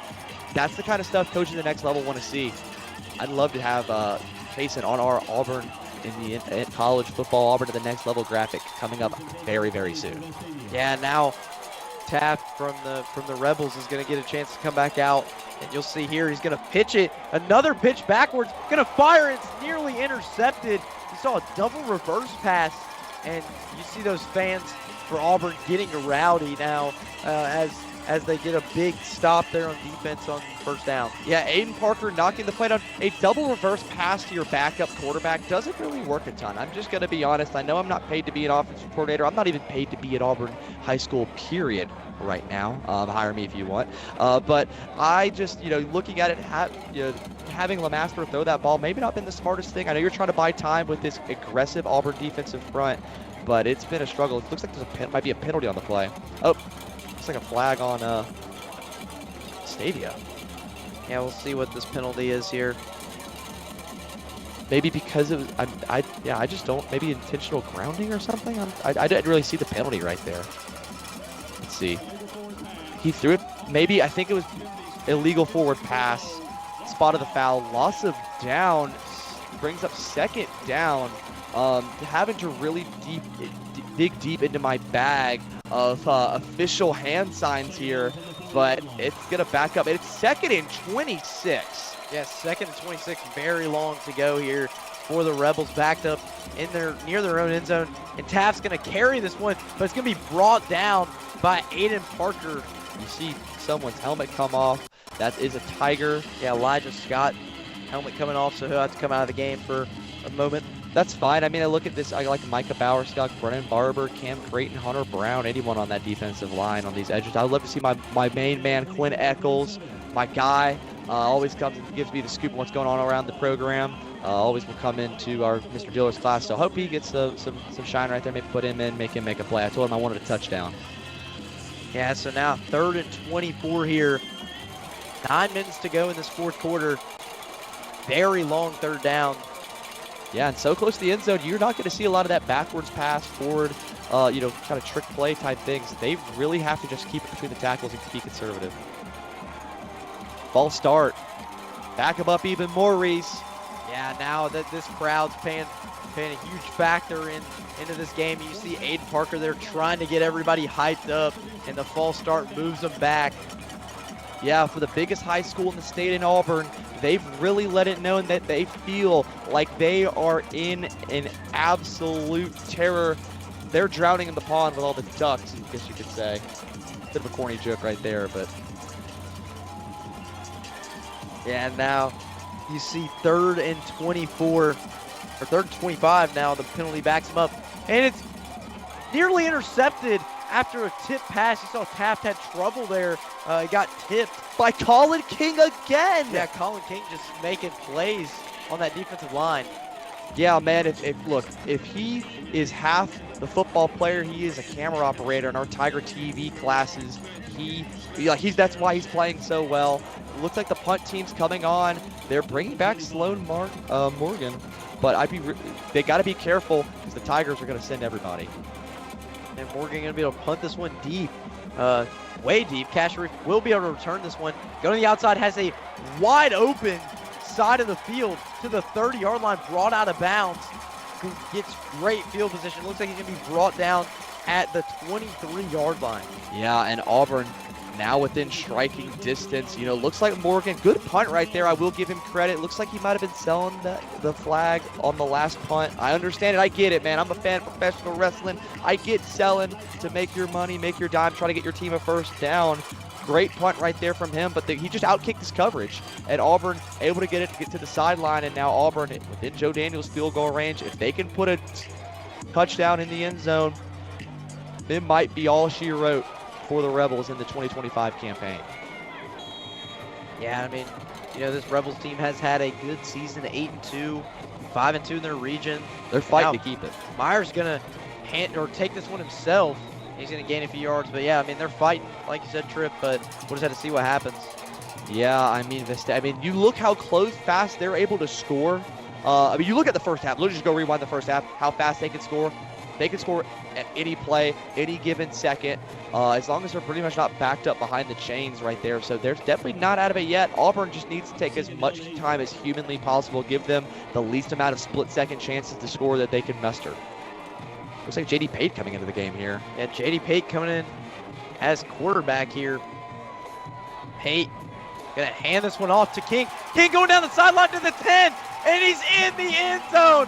And that might be all she wrote for this game. And the Tigers expand their lead, and is now 51-34 with a huge run from JJ King to the end zone. Yeah, well, that play, looking at it, he ran it up the sideline, and he gave the WOTM cameraman a point with 10 yards to go. That's just kind of speed you can't teach. Joe Daniels here on to kick the extra point and throw this combined point total into 86 combined points. It's a great job from this Tigers team. We'll talk about it later on the post-game show, obviously, about just the opportunities that Auburn got and just the way they've done so well in this game, bouncing back from adversity. Yeah, I mean, I'm looking at my keys to the game for Vestavia Hills. They did some of this stuff. They jumped on Auburn early, which was big. Again, that's what they've done to everybody. But looking at it, they're not withstanding the unit. They have a lot of penalties and procedural issues. They're letting the Tigers find passing lanes and go to work. And they really just haven't been able to play this offense where you don't know who's the football. It's been Taft, it's been Purdy. You see Grayson Harper and Luke Stubbs. Like you aren't seeing guys like Noah Boylan, guys like Major Weaver, guys like Zach Laws, Davis Copley, being able to make plays. Will Ainsworth, really haven't called his number much either. You know, having that offense where you don't know who has the football, that's been Vestavia Hill's strength. They've really got away from that and gotten to more an archaic offense, and that's really seen the offense go to a screeching halt because of that. Yeah, and this Vestavia Hills team, well, it was just back and forth until Auburn finally, I think the Antonio Welch play just kind of ruined the defense for Vestavia Hills, and, you know, it's hurt because the Auburn defense has started to do well again, and now we see the Rebels back out there again, but what can they do to get back in this game? Yeah, and another thing I wanted to shout about the Auburn offense I didn't get to a second ago, J.D. Pate coming into the game there for quarterback. Kind of an interesting look, wanted to case and make sure he's okay. He went 11 for 12, 157 yards against Dothan. Yeah, and now you see Taft rolling out here, trying to find a man, just dumps it down to the safety option, picks up a few yards. Big hit by Quinn Eccles right there. Great job by him. I had to shout at my guy. I'm sorry I cut you off. No, you're good. But a great play by Tab, rolling out, finding the check down. I believe that was Ainsworth, the tight end, getting that one. Or actually, it was Grayson Harper. So big first down. Just let's stack that if you're Vestavia Hills. Let's just play with momentum. Yeah, so 1st and 10. The Rebels move the chains. Now Taft dropping back, gonna find a man open. It's complete. Makes a few men miss there, and that's Stubbs with the catch. Yeah, great play. Still playing with tempo, still playing with momentum, but great play right there by Stubbs. Good pitch and catch by Taft, and again they're starting to roll a little bit, which is good. And now Taft gonna fire it, finds a man open is Laws, and Laws gonna make a man miss, but Forthhoffer brings him down just near the 35-yard line. Looks like 37. Yeah, good tackle by Forthhoffer, and a little slide at the end of that. Looking smooth, looking like he's sliding to home base in the World Series. Baseball season just ended, but he's still looking cool while making a good tackle right there as the clock continues to run under 8. Now 1st and 10. They move the chains. Taft's got a lot of pressure here. Gonna have to fire downfield, but it looks like he's just gonna step out of bounds. It looks like he'll take a loss there. Yeah, nobody open, nobody in the area, because the only time, like, you'd have to throw it away, throw it outside the numbers. There's no one there because it would have been intentional grounding. So it's either if you have to take the sack right there, or you're throwing it across the field potentially for an interception with a player that might have blockers in front. Yeah, so now 2nd down. It's like 13 here for the Rebels. It's like now 14. So now Taft gonna drop back here, has all the time in the world, gonna fire it deep, and it is going to be incomplete. Nearly caught there, but just out of reach. Great. Luke Stubbs. Yeah, great throw by Taft right there. That was just absolutely fantastic. Throw just a yard out. Luke Stubbs didn't think it was coming. He's been so fast. His second gear that he's been hitting once he has the ball in open space, just a yard a little bit too long, and that's something that Taft don't want to have back. Yeah, now Taft faced with a 3rd and long here. Taft gonna step up in the pocket, has a lot of time, fires, finds a man, and it is complete down near the 20-yard line is Ainsworth. You can see Ainsworth frustrated, wanting to break that tackle, but Vestavia Hill's going to have to go quick here if they want to get back in this game. I love the sidearm action by Toff right there. Seeing, stepping up the different arm angles, that's going to help you get to the next level. On the run, on his back foot, that was a really good throw. Not a lot of quarterbacks in Alabama can make that. That's why he's one of the best. Now 1st and 10 as they reset the chains. Taft rolling out to the outside, trying to find a man, but it's incomplete. Pass intended for Laws, but just not enough. Yeah, we haven't called Laws' number a lot tonight. We saw him earlier on the drive get that big pitch and catch right there on that little curl route. Was able to get to the outside, get a couple yards, a big game. I think I'd really like to see him a little bit more worked into the game plan if I'm Coach Josh Franklin, the offensive coordinator for the Rebels. Yeah, you mean, it's just been a great drive so far for this Rebels team. They've been able to drive down and out to score here with 6:51 to go, and they're still not out of it yet. Yeah, I mean, again, with the amount this team can score fast, the amount of stuff they can pull out of their bag of tricks, nothing is for certain. Now Taft is going to have a low snap here, going to step up in the pocket, but going to be brought down by Aiden Parker with a huge sack on 2nd and long. Oh, they're trying to save that ball. Might have come out. Looks like Ford Opera was trying to run it down the field. Maybe, hey, they changed a call right there, but actually that was Alex Gamston. But a great play. If Taft, if it's been played on a grass field, I feel like he'd be picking turf out of his face mask all night long. He's just been running around. He's taking big hits. He's been a trooper, really stepping in and making plays. And now 3rd and 11 here for Taft. Has pressure, going to fire it to the side of the field here, going to make the catch at Laws, and Laws going to cut up field. We'll see if he gets the first down. Yeah, it looks like he's about 4 yards short. Great tackle right there by Greg Williams, making the play, forcing him to sit down. A flag? Yeah, it looks like a flag is thrown at the end of the play, so we'll see what it's on. Maybe there's some language or something. I'm really not sure what they would have saw, unless they're trying to snap the ball without giving Auburn time to substitute. You see Colin King running onto the field. Oh, yep. They're marching backwards. Looks like it could be something on Vestavia Hills. Let's see what their white hat has to say. That looks like to me maybe be a personal foul. They're taking notes right here. That usually means somebody with after the play was over, unsportsmanlike conduct, offense. Gonna bring up 4th down, and that's just a killer mistake. Looks like Laws might have said something to the Auburn player. Pick up that penalty, and I just know Coach Evans does not tolerate that. He runs a really good program over there. A great man, great coach, gonna be here for a long time over at Vestavia Hills. That's the alma mater, and I really respect him for bringing it up and bringing this program. You have to come in. You played under Buddy Anderson, and you were the guy that followed the guy after Buddy Anderson after he left for a year. So it's going to be a long 4th down for the Rebels right here. Yeah, really long 4th down here. 4th and 19, and Taft going to have all the time in the world. Going to run around back there in the backfield. We'll see if they get him, and Taft is going to fire this one deep, and it is going to be. Is that he caught that? He caught it for a touchdown off the tip. Hey, shout out Grayson Harper. We got to see a replay of that. That was incredible.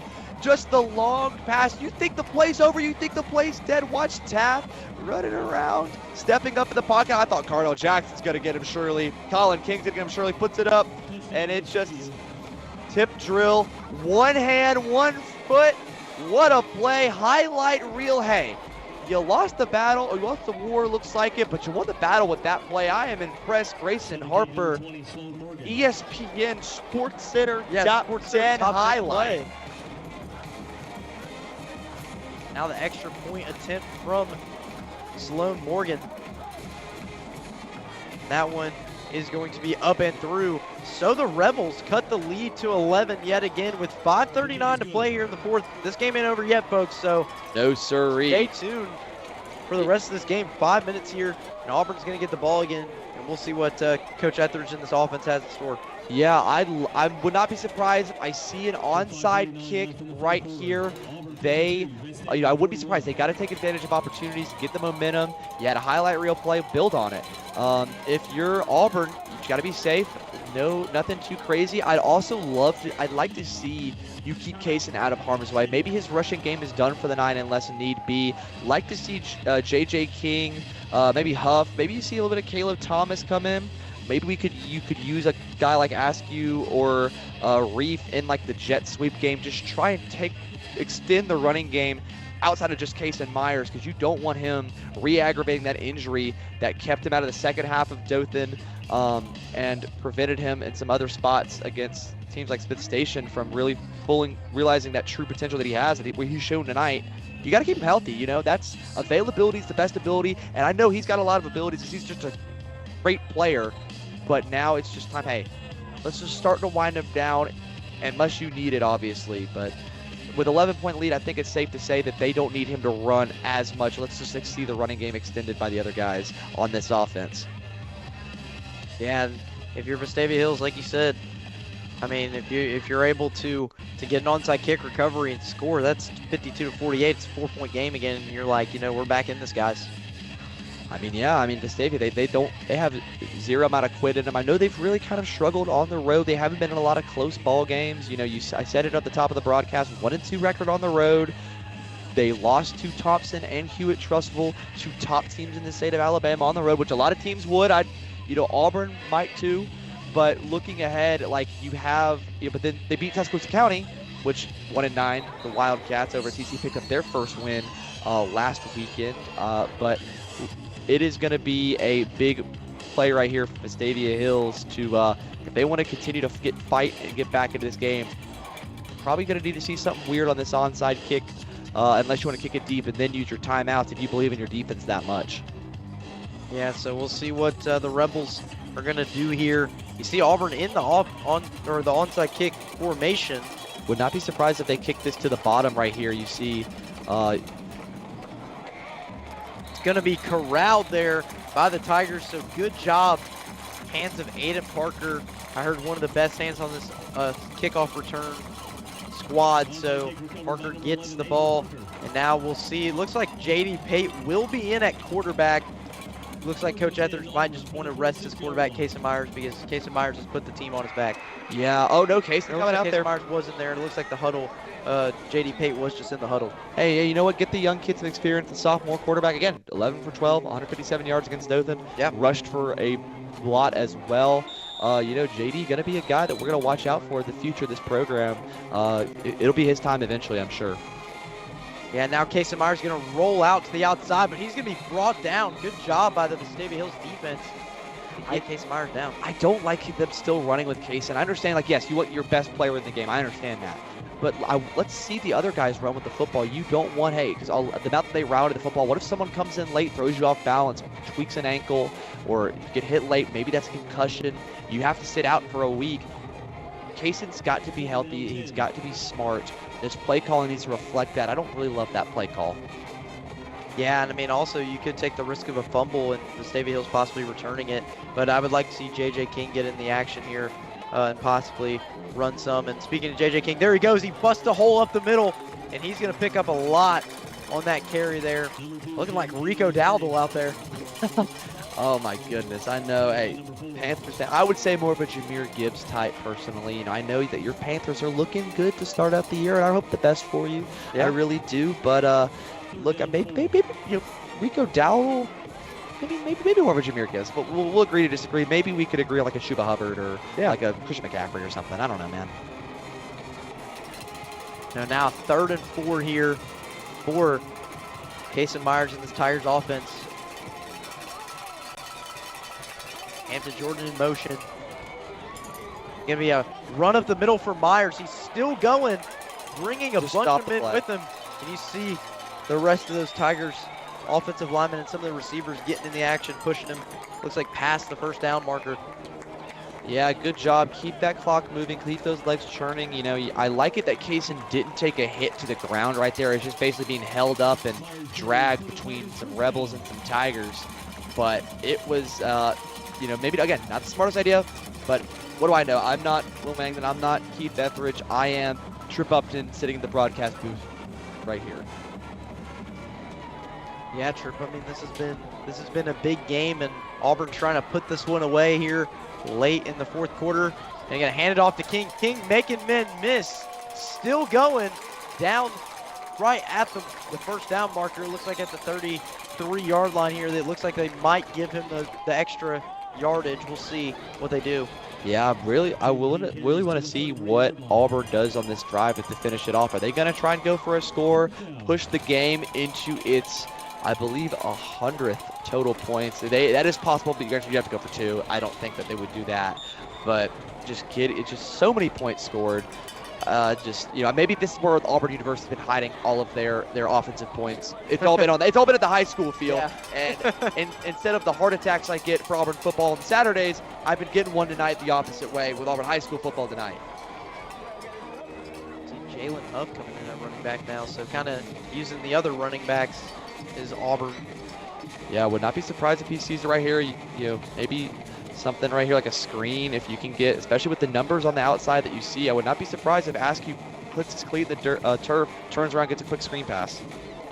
You're gonna hand this one off to Huff here. Huff gonna go for a few yards. Looks like Vestavia Hill's calling their first timeout. They know if they get this first down right here, the game is probably over. Good call right there by Coach Evans.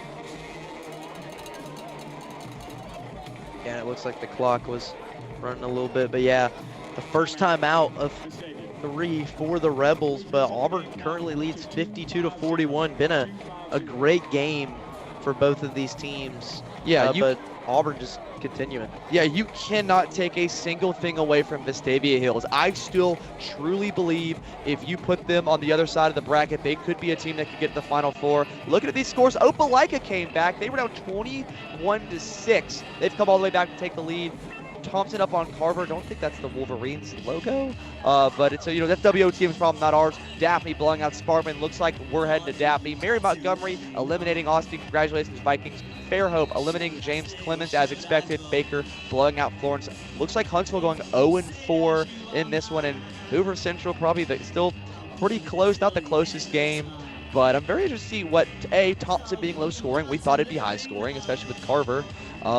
Opelika Hewitt Trustwell being a little bit higher scoring, and Hoover Central being lower scoring. This is the most by far. No team other than Mary Montgomery has eclipsed 40. Both of them have done it in this game. Yeah, both Auburn and Vestavia Hills, like you mentioned, Tripp, have just done an outstanding job at scoring tonight, and both offenses have been high-powered. And you see a flag come in here. Looks like a false start. Yeah, it looks like it will be a false start for the Tigers.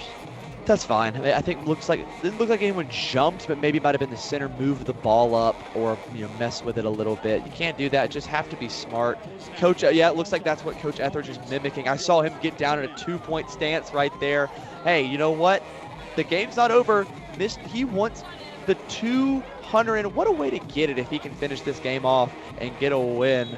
But Auburn, hey, still 2 minutes, 50 seconds left. Vestavia is still very much in this ball game, especially if something wonky happens right here and they can get a stop. Yeah, so 2nd and long now for the Tigers. Gonna hand this one off to King. King going up the middle, just continuing to push forward for extra yards and breaking off just a bunch of tacklers. Yeah, good job by Jaden King. And another timeout by Coach Evans. Gonna take the second of his 3. Yeah, smart play. Gives up a lot right there, but I think Auburn knew, the running the ball has worked. I cannot wait to look at the stats from this one and see kind of what these numbers came out to. I would not be surprised if we're over 1,000 yards of total offense between these two teams. It's just been absolutely incredible. But Auburn looking good right now. I mean, if you give me 6 yards right here at this ball game, I can focus on. Look at the Vestavia Hills band being good sports. They know they're on the Jumbotron at the stadium. Shout out the Rebels band. Oh yeah, there they go. They're getting excited. Shout out those guys. Hey, real loyal fans. Again, I have nothing but love for Vestavia. I'm a big fan of this team in terms of what I've seen on the field, their culture. Hey, I hope they win their region next year, beat Thompson, so we don't have to play Thompson. Yeah. And it's Auburn v. Vestavia. We rematch this game in Mobile for the state championship. And our band, hopefully, we need you guys to be a little bit rowdier, a little bit happier. Hey, just because we're up doesn't mean this game's over. We need the band and the crowd to continue in it. I know they can't hear me at the stadium at all right now, but maybe, get some motivation in there. Absolutely. So 3rd and 6 now. And Myers Gonna take this one himself, but he is gonna be brought down just short. Actually takes a man down with him, just basically stiff arming. Yeah, looks like a little chippiness after that play. Myers kind of throwing the arm. Kind of surprised he didn't get a penalty there. I don't like that from Myers right there. You know, you're up. You don't, you know, I get being aggressive. I get being locked in, but you don't have to take it out on the opposing defender because that could cost you. You saw what happened on the last drive with Zach Laws getting that penalty. Looks like he was mouthing off an official or a team, or said something that the officials didn't like. But Myers right there could have got the same thing. And granted, I don't think that they're going to be a one-handed toe tap catch at the quarter of the end zone. I know our receivers are talented enough to do that. Don't think that that's coming. So, yeah, I mean, we've just seen so far tonight that a lot of chippiness, honestly, between players. But I feel like the officials have done a good job at handling that. Absolutely. I think the officials have had a perfect game. You know, I know you could argue maybe that roughing the kicker or running the punter call could have gone one way or the other, but I think they've had a really solid night on the scorecard from the Zebras. So, good stuff. Granted, I've watched so much Auburn University football that most referees, even rec league referees, could probably be better, unfortunately. Looks like Coach Etheridge going to take a timeout here. His first of 3. Yeah, I'm surprised they're going for it. I mean, granted, I think it's because of the idea that, hey, you don't want to run the score up. You don't want any bad blood between these programs, you know, and a field goal would do that. I think they just want to get a first down and then get out of this game. And that's what I would do right here. Maybe I would not be surprised if we see a screen pass or something short. I know that in the first game, you haven't seen a lot of those screen passes because of these corners. You said it in the open. Matthew Patillo, Parker Simpson, the cornerbacks, they were so aggressive in that first matchup. Byers has been trying to keep it away from it and force the linebackers to be the main men in coverage and those safeties to try and come up in the box. But it's been absolutely fantastic. Opelika, that game might have gone final. Looks like Opelika wins, which does guarantee if Auburn goes to the third round, they could be hosting a home game, which could mean the Auburn Tigers, Opelika, the 101st Auburn-Opelika game. I just don't know if this town would be able to keep itself together. This metro. No, that'd be like the Iron Bowl. You'd have the Iron Bowl and the Auburn-Opelika in the same week, and it'd just be insane. Looks like Daniel's on the kick here. And now Daniel's going to try to put this one up and through to basically just seal this game.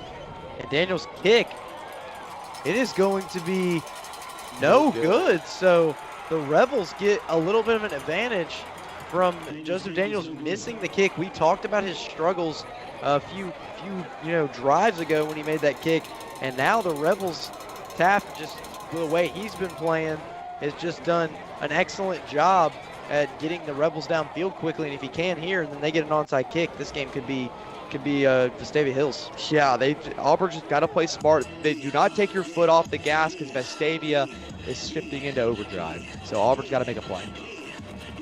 So now the Rebels get the ball at the 20-yard line. The fans in the stadium getting loud, getting rowdy, as you can hear. And now Taft going to drop back here, has a lot of pressure, firing this one deep, but is just overshot. Intended receiver was Luke Stubbs. Yet again, Stubbs has just been, one of the key guys for Taft tonight. Yeah, Taft, it looked like he might have had that leg rolled up on. I'm glad he's okay. And he has just an innate ability on his back foot. Does not matter if his feet are set, if they're sideways, if they're diagonal. He's able just to throw the ball with his arm alone 50 yards down the field, and they've taken great advantage of that. They probably wish they could have taken better advantage of it. They played great with him doing that. And now Taft rolling out, has a few men open downfield, it looked like, but brought down. A huge tackle for loss there. Hunter Brown on the sack for the Tigers, and clock running now with receivers down deep. Maybe a man might be banged up. Oh, it looks like there's someone tying their shoe in the backfield. They're good now. But yeah, no, I was kind of scared there for a second. It looked like maybe, want to avoid injuries. Yeah, BJ McGee was tying his shoe back there. It was kind of scary. Thought maybe he got injured a little bit. But now going to be a 3rd and 11 here for the Rebels. And it looks like they jumped. False start. Just a false start. Penalties have killed Vestavia Hills today. You saw that touchdown that was to take the lead that was wiped back after Taft was past the line of scrimmage. You saw the personal foul penalty that backed up. Granted, they scored a touchdown on that play, but it was a personal foul on that one. And now false starts galore. The unit really getting in the heads of Vestavia Hills and their team that plays off emotion. They live by the sword, they die by the sword, and tonight the sword looks like it's about to meet its maker. Yeah, certainly, Trip. I mean, 3rd and 16 here. This could be the last few plays for the Rebels. And Taft's rolling out, has a few men chasing him, but he's going to try to fight, or it looks like he just got knocked out of bounds. I don't know if he was able to throw that one. No, it looks like he wasn't. They're saying he maybe got back to the line of scrimmage. We'll bring up 4th down, and maybe the punt team coming on here. I doubt that. It's kind of a bit of a surrender. Looks like Taft's going to stay in there for at least one more play. And again, he's been a trooper all day. I'd like him to finish this game the way he started, just playing like an absolute baller. He's definitely one of my players of the game, probably my player of the game for Vestavia, if I was to have one, because he's just been absolutely electric. I'll be definitely following this young man's career at Vestavia no matter what happens. And Taft brought down, and that is going to do it for the game. Elijah Scott seals the deal, and the Tigers are moving on. They're going to Daphne next week for 2nd round playoff action, and just a great way to finish a game that the Tigers undoubtedly battled through adversity. Yeah, man. You hear across the street at Auburn University, hear about the Cam back. It might be time to start calling this one the Kaysen back. He's been absolutely electric no matter what, running the football, throwing the football. I'm surprised he hasn't lied outside at wide receiver. He'd probably catch a touchdown doing that too. The points have come all over for Kaysen Myers. He's just been absolutely electric, and I'm glad he's going to get the kneel down here, even though it will hurt the stat book, to just put a bow on this game and send the Rebels back home to those Vestavia hills. Well, that's going to do it, folks, for this game. Maybe Myers will have to kneel it maybe one more time, but the Tigers will win this one 52-41 after being down 21-0 in the first quarter. And you see the student section there just, really excited, really happy after this Tigers team battles through adversity. But folks, this one last kneel down looks like for the Tigers, and this one will do it.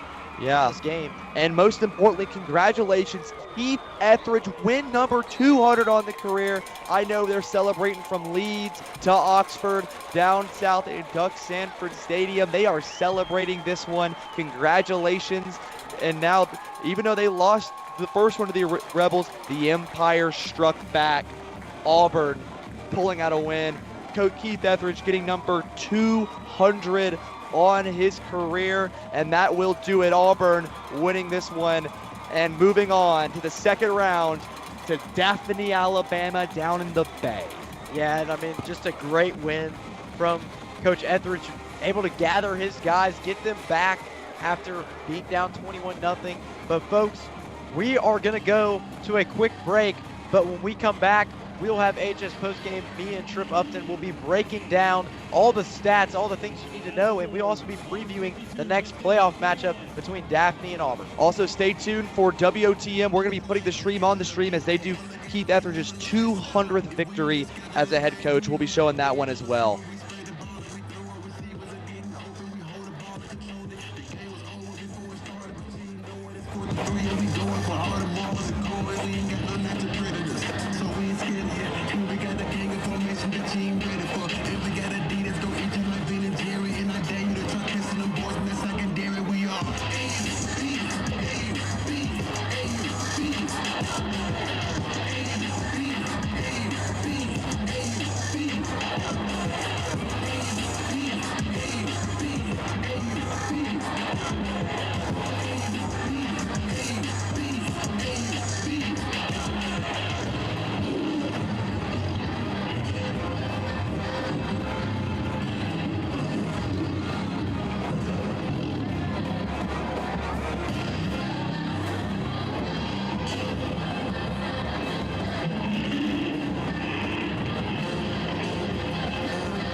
Hey, James, the athletic. Hey, you're the athletic director. What do you have for us? We got a special presentation.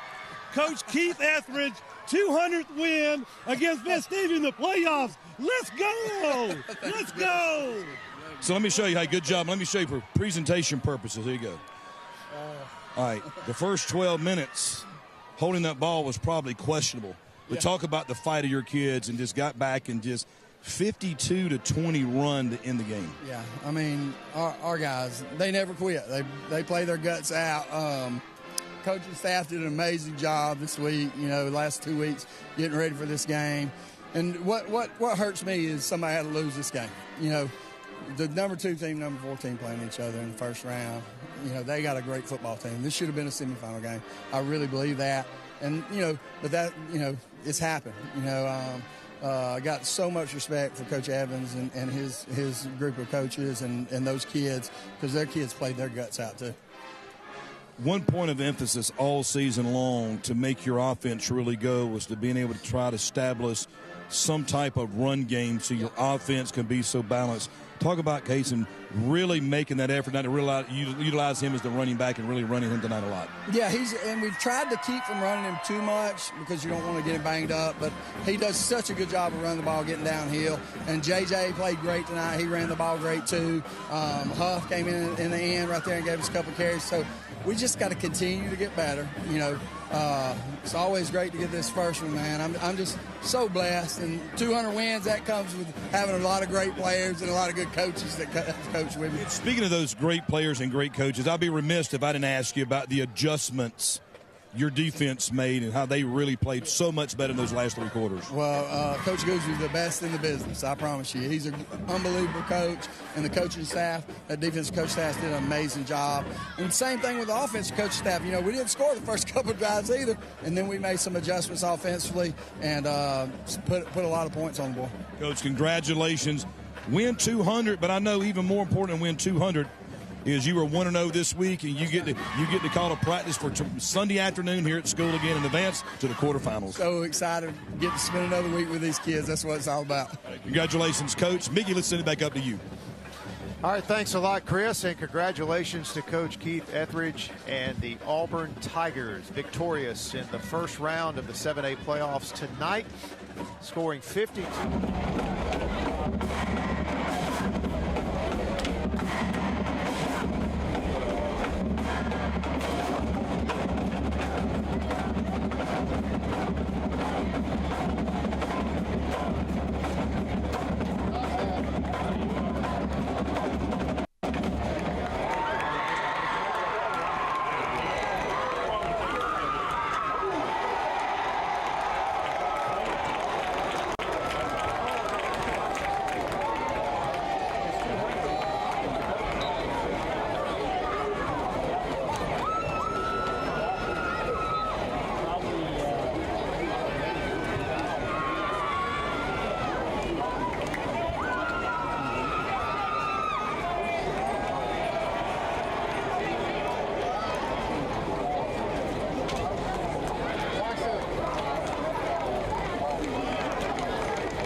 Hello everyone and welcome to AHS pregame. The Auburn Tigers defeat the Vestavia Hills Rebels 52-41. Coach Etheridge earns his 200th career win.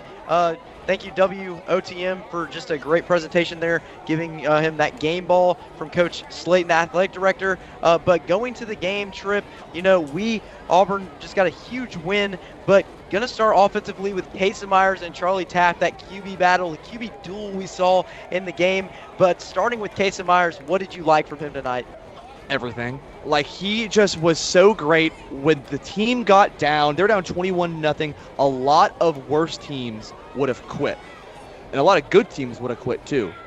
But it took a great player like Kaysen Myers said, no, this game is not over. We just haven't gotten our chance yet. And that's what you saw from Myers. He's able to run it. He had 4 touchdowns on the ground, a couple more through the air, and that allowed his guys to break 3. He saw the defense in a way not a lot of quarterbacks even at the professional level were able to, with these exotic weird blitzes, the late coming backers to the line of scrimmage. Are they going to move out? They're going to move in? Who's blitzing? able to identify it perfectly and get the ball over the middle for big first downs and big completions. And that's where it was able to do. It was able to set up the running game. You saw J.J. King late in the game take over, and Kason Myers was able just to play like a man possessed. Again, I called it the Kason back earlier, and that's just the truth. He played like a guy like Cam Newton would, just taking over a game and willing his team to victory. Yeah, Tigers down 21-0 early on in this game. Came back and answered those 21 points in the second quarter. It could have been 24 if they would have gotten the field goal at the end of the half. Just a missed play call there, but still got the win. And then Auburn from there just kind of continued to ride that momentum. Kason Myers was running all over the place. He was running, passing, just being able to do everything. And I just want to know also the defensive side of things. I think we haven't talked about that as much either. But the defensive side of things, Auburn's defense stepped up in big ways. And talk about Colin King, man. Oh, my the tipped goodness. Interception that gets the Tigers the momentum to get back in the game. And I think that's the main reason why the Tigers got the win tonight. Absolutely. I've never seen a room erupt more than our control room, and myself and you just like going absolutely ballistic. Colin is just a great leader, great dude, fun dude to be around. He's very great cameraman, and I haven't even gotten to his field on the play. That's just how much I love the kid, and he is just dominant. He stole the momentum away from Vestavia Hills, and they never gave it back. Was great in the pass game, had multiple other tips. Glad he got that interception. I hope that's the first career. I think that might be the first career interception for Colin. Glad to see he got that especially. So that was just a game-changing play. That's no doubt he's the defensive player in the game, and a defense that after giving up that first 21 points was able to only hold them to 20 the rest of the game. Auburn outscored Vestavia Hills 52 by 32 points, 52-20 after that first quarter of action. That's just unheard of no matter what in high school football, and that doesn't happen. Sure, maybe that we go down the field, maybe we score, we cut the lead to 14. That doesn't happen without that Colin King interception. Yeah, and I mean, the defense, we didn't give them enough credit tonight, holding Vestavia Hills in big moments. But yeah, you guys heard it here. Kason Myers, offensive player of the game, and Colin King, defensive player of the game. But we're going to go to, the Vestavia Hills side of things. Charlie Taft, just a great game. I mean, the dude's a playmaker. I know it's hard to say that he was the second best quarterback on the field that game, but he really just was. He impressed me a lot. He was able to run with the football. He was able to throw it deep. You saw like every ball he had, just no matter what his feet were set or not, he just was able to fling it down the field with pinpoint accuracy. You saw that on that last touchdown pass on a 4th and 26.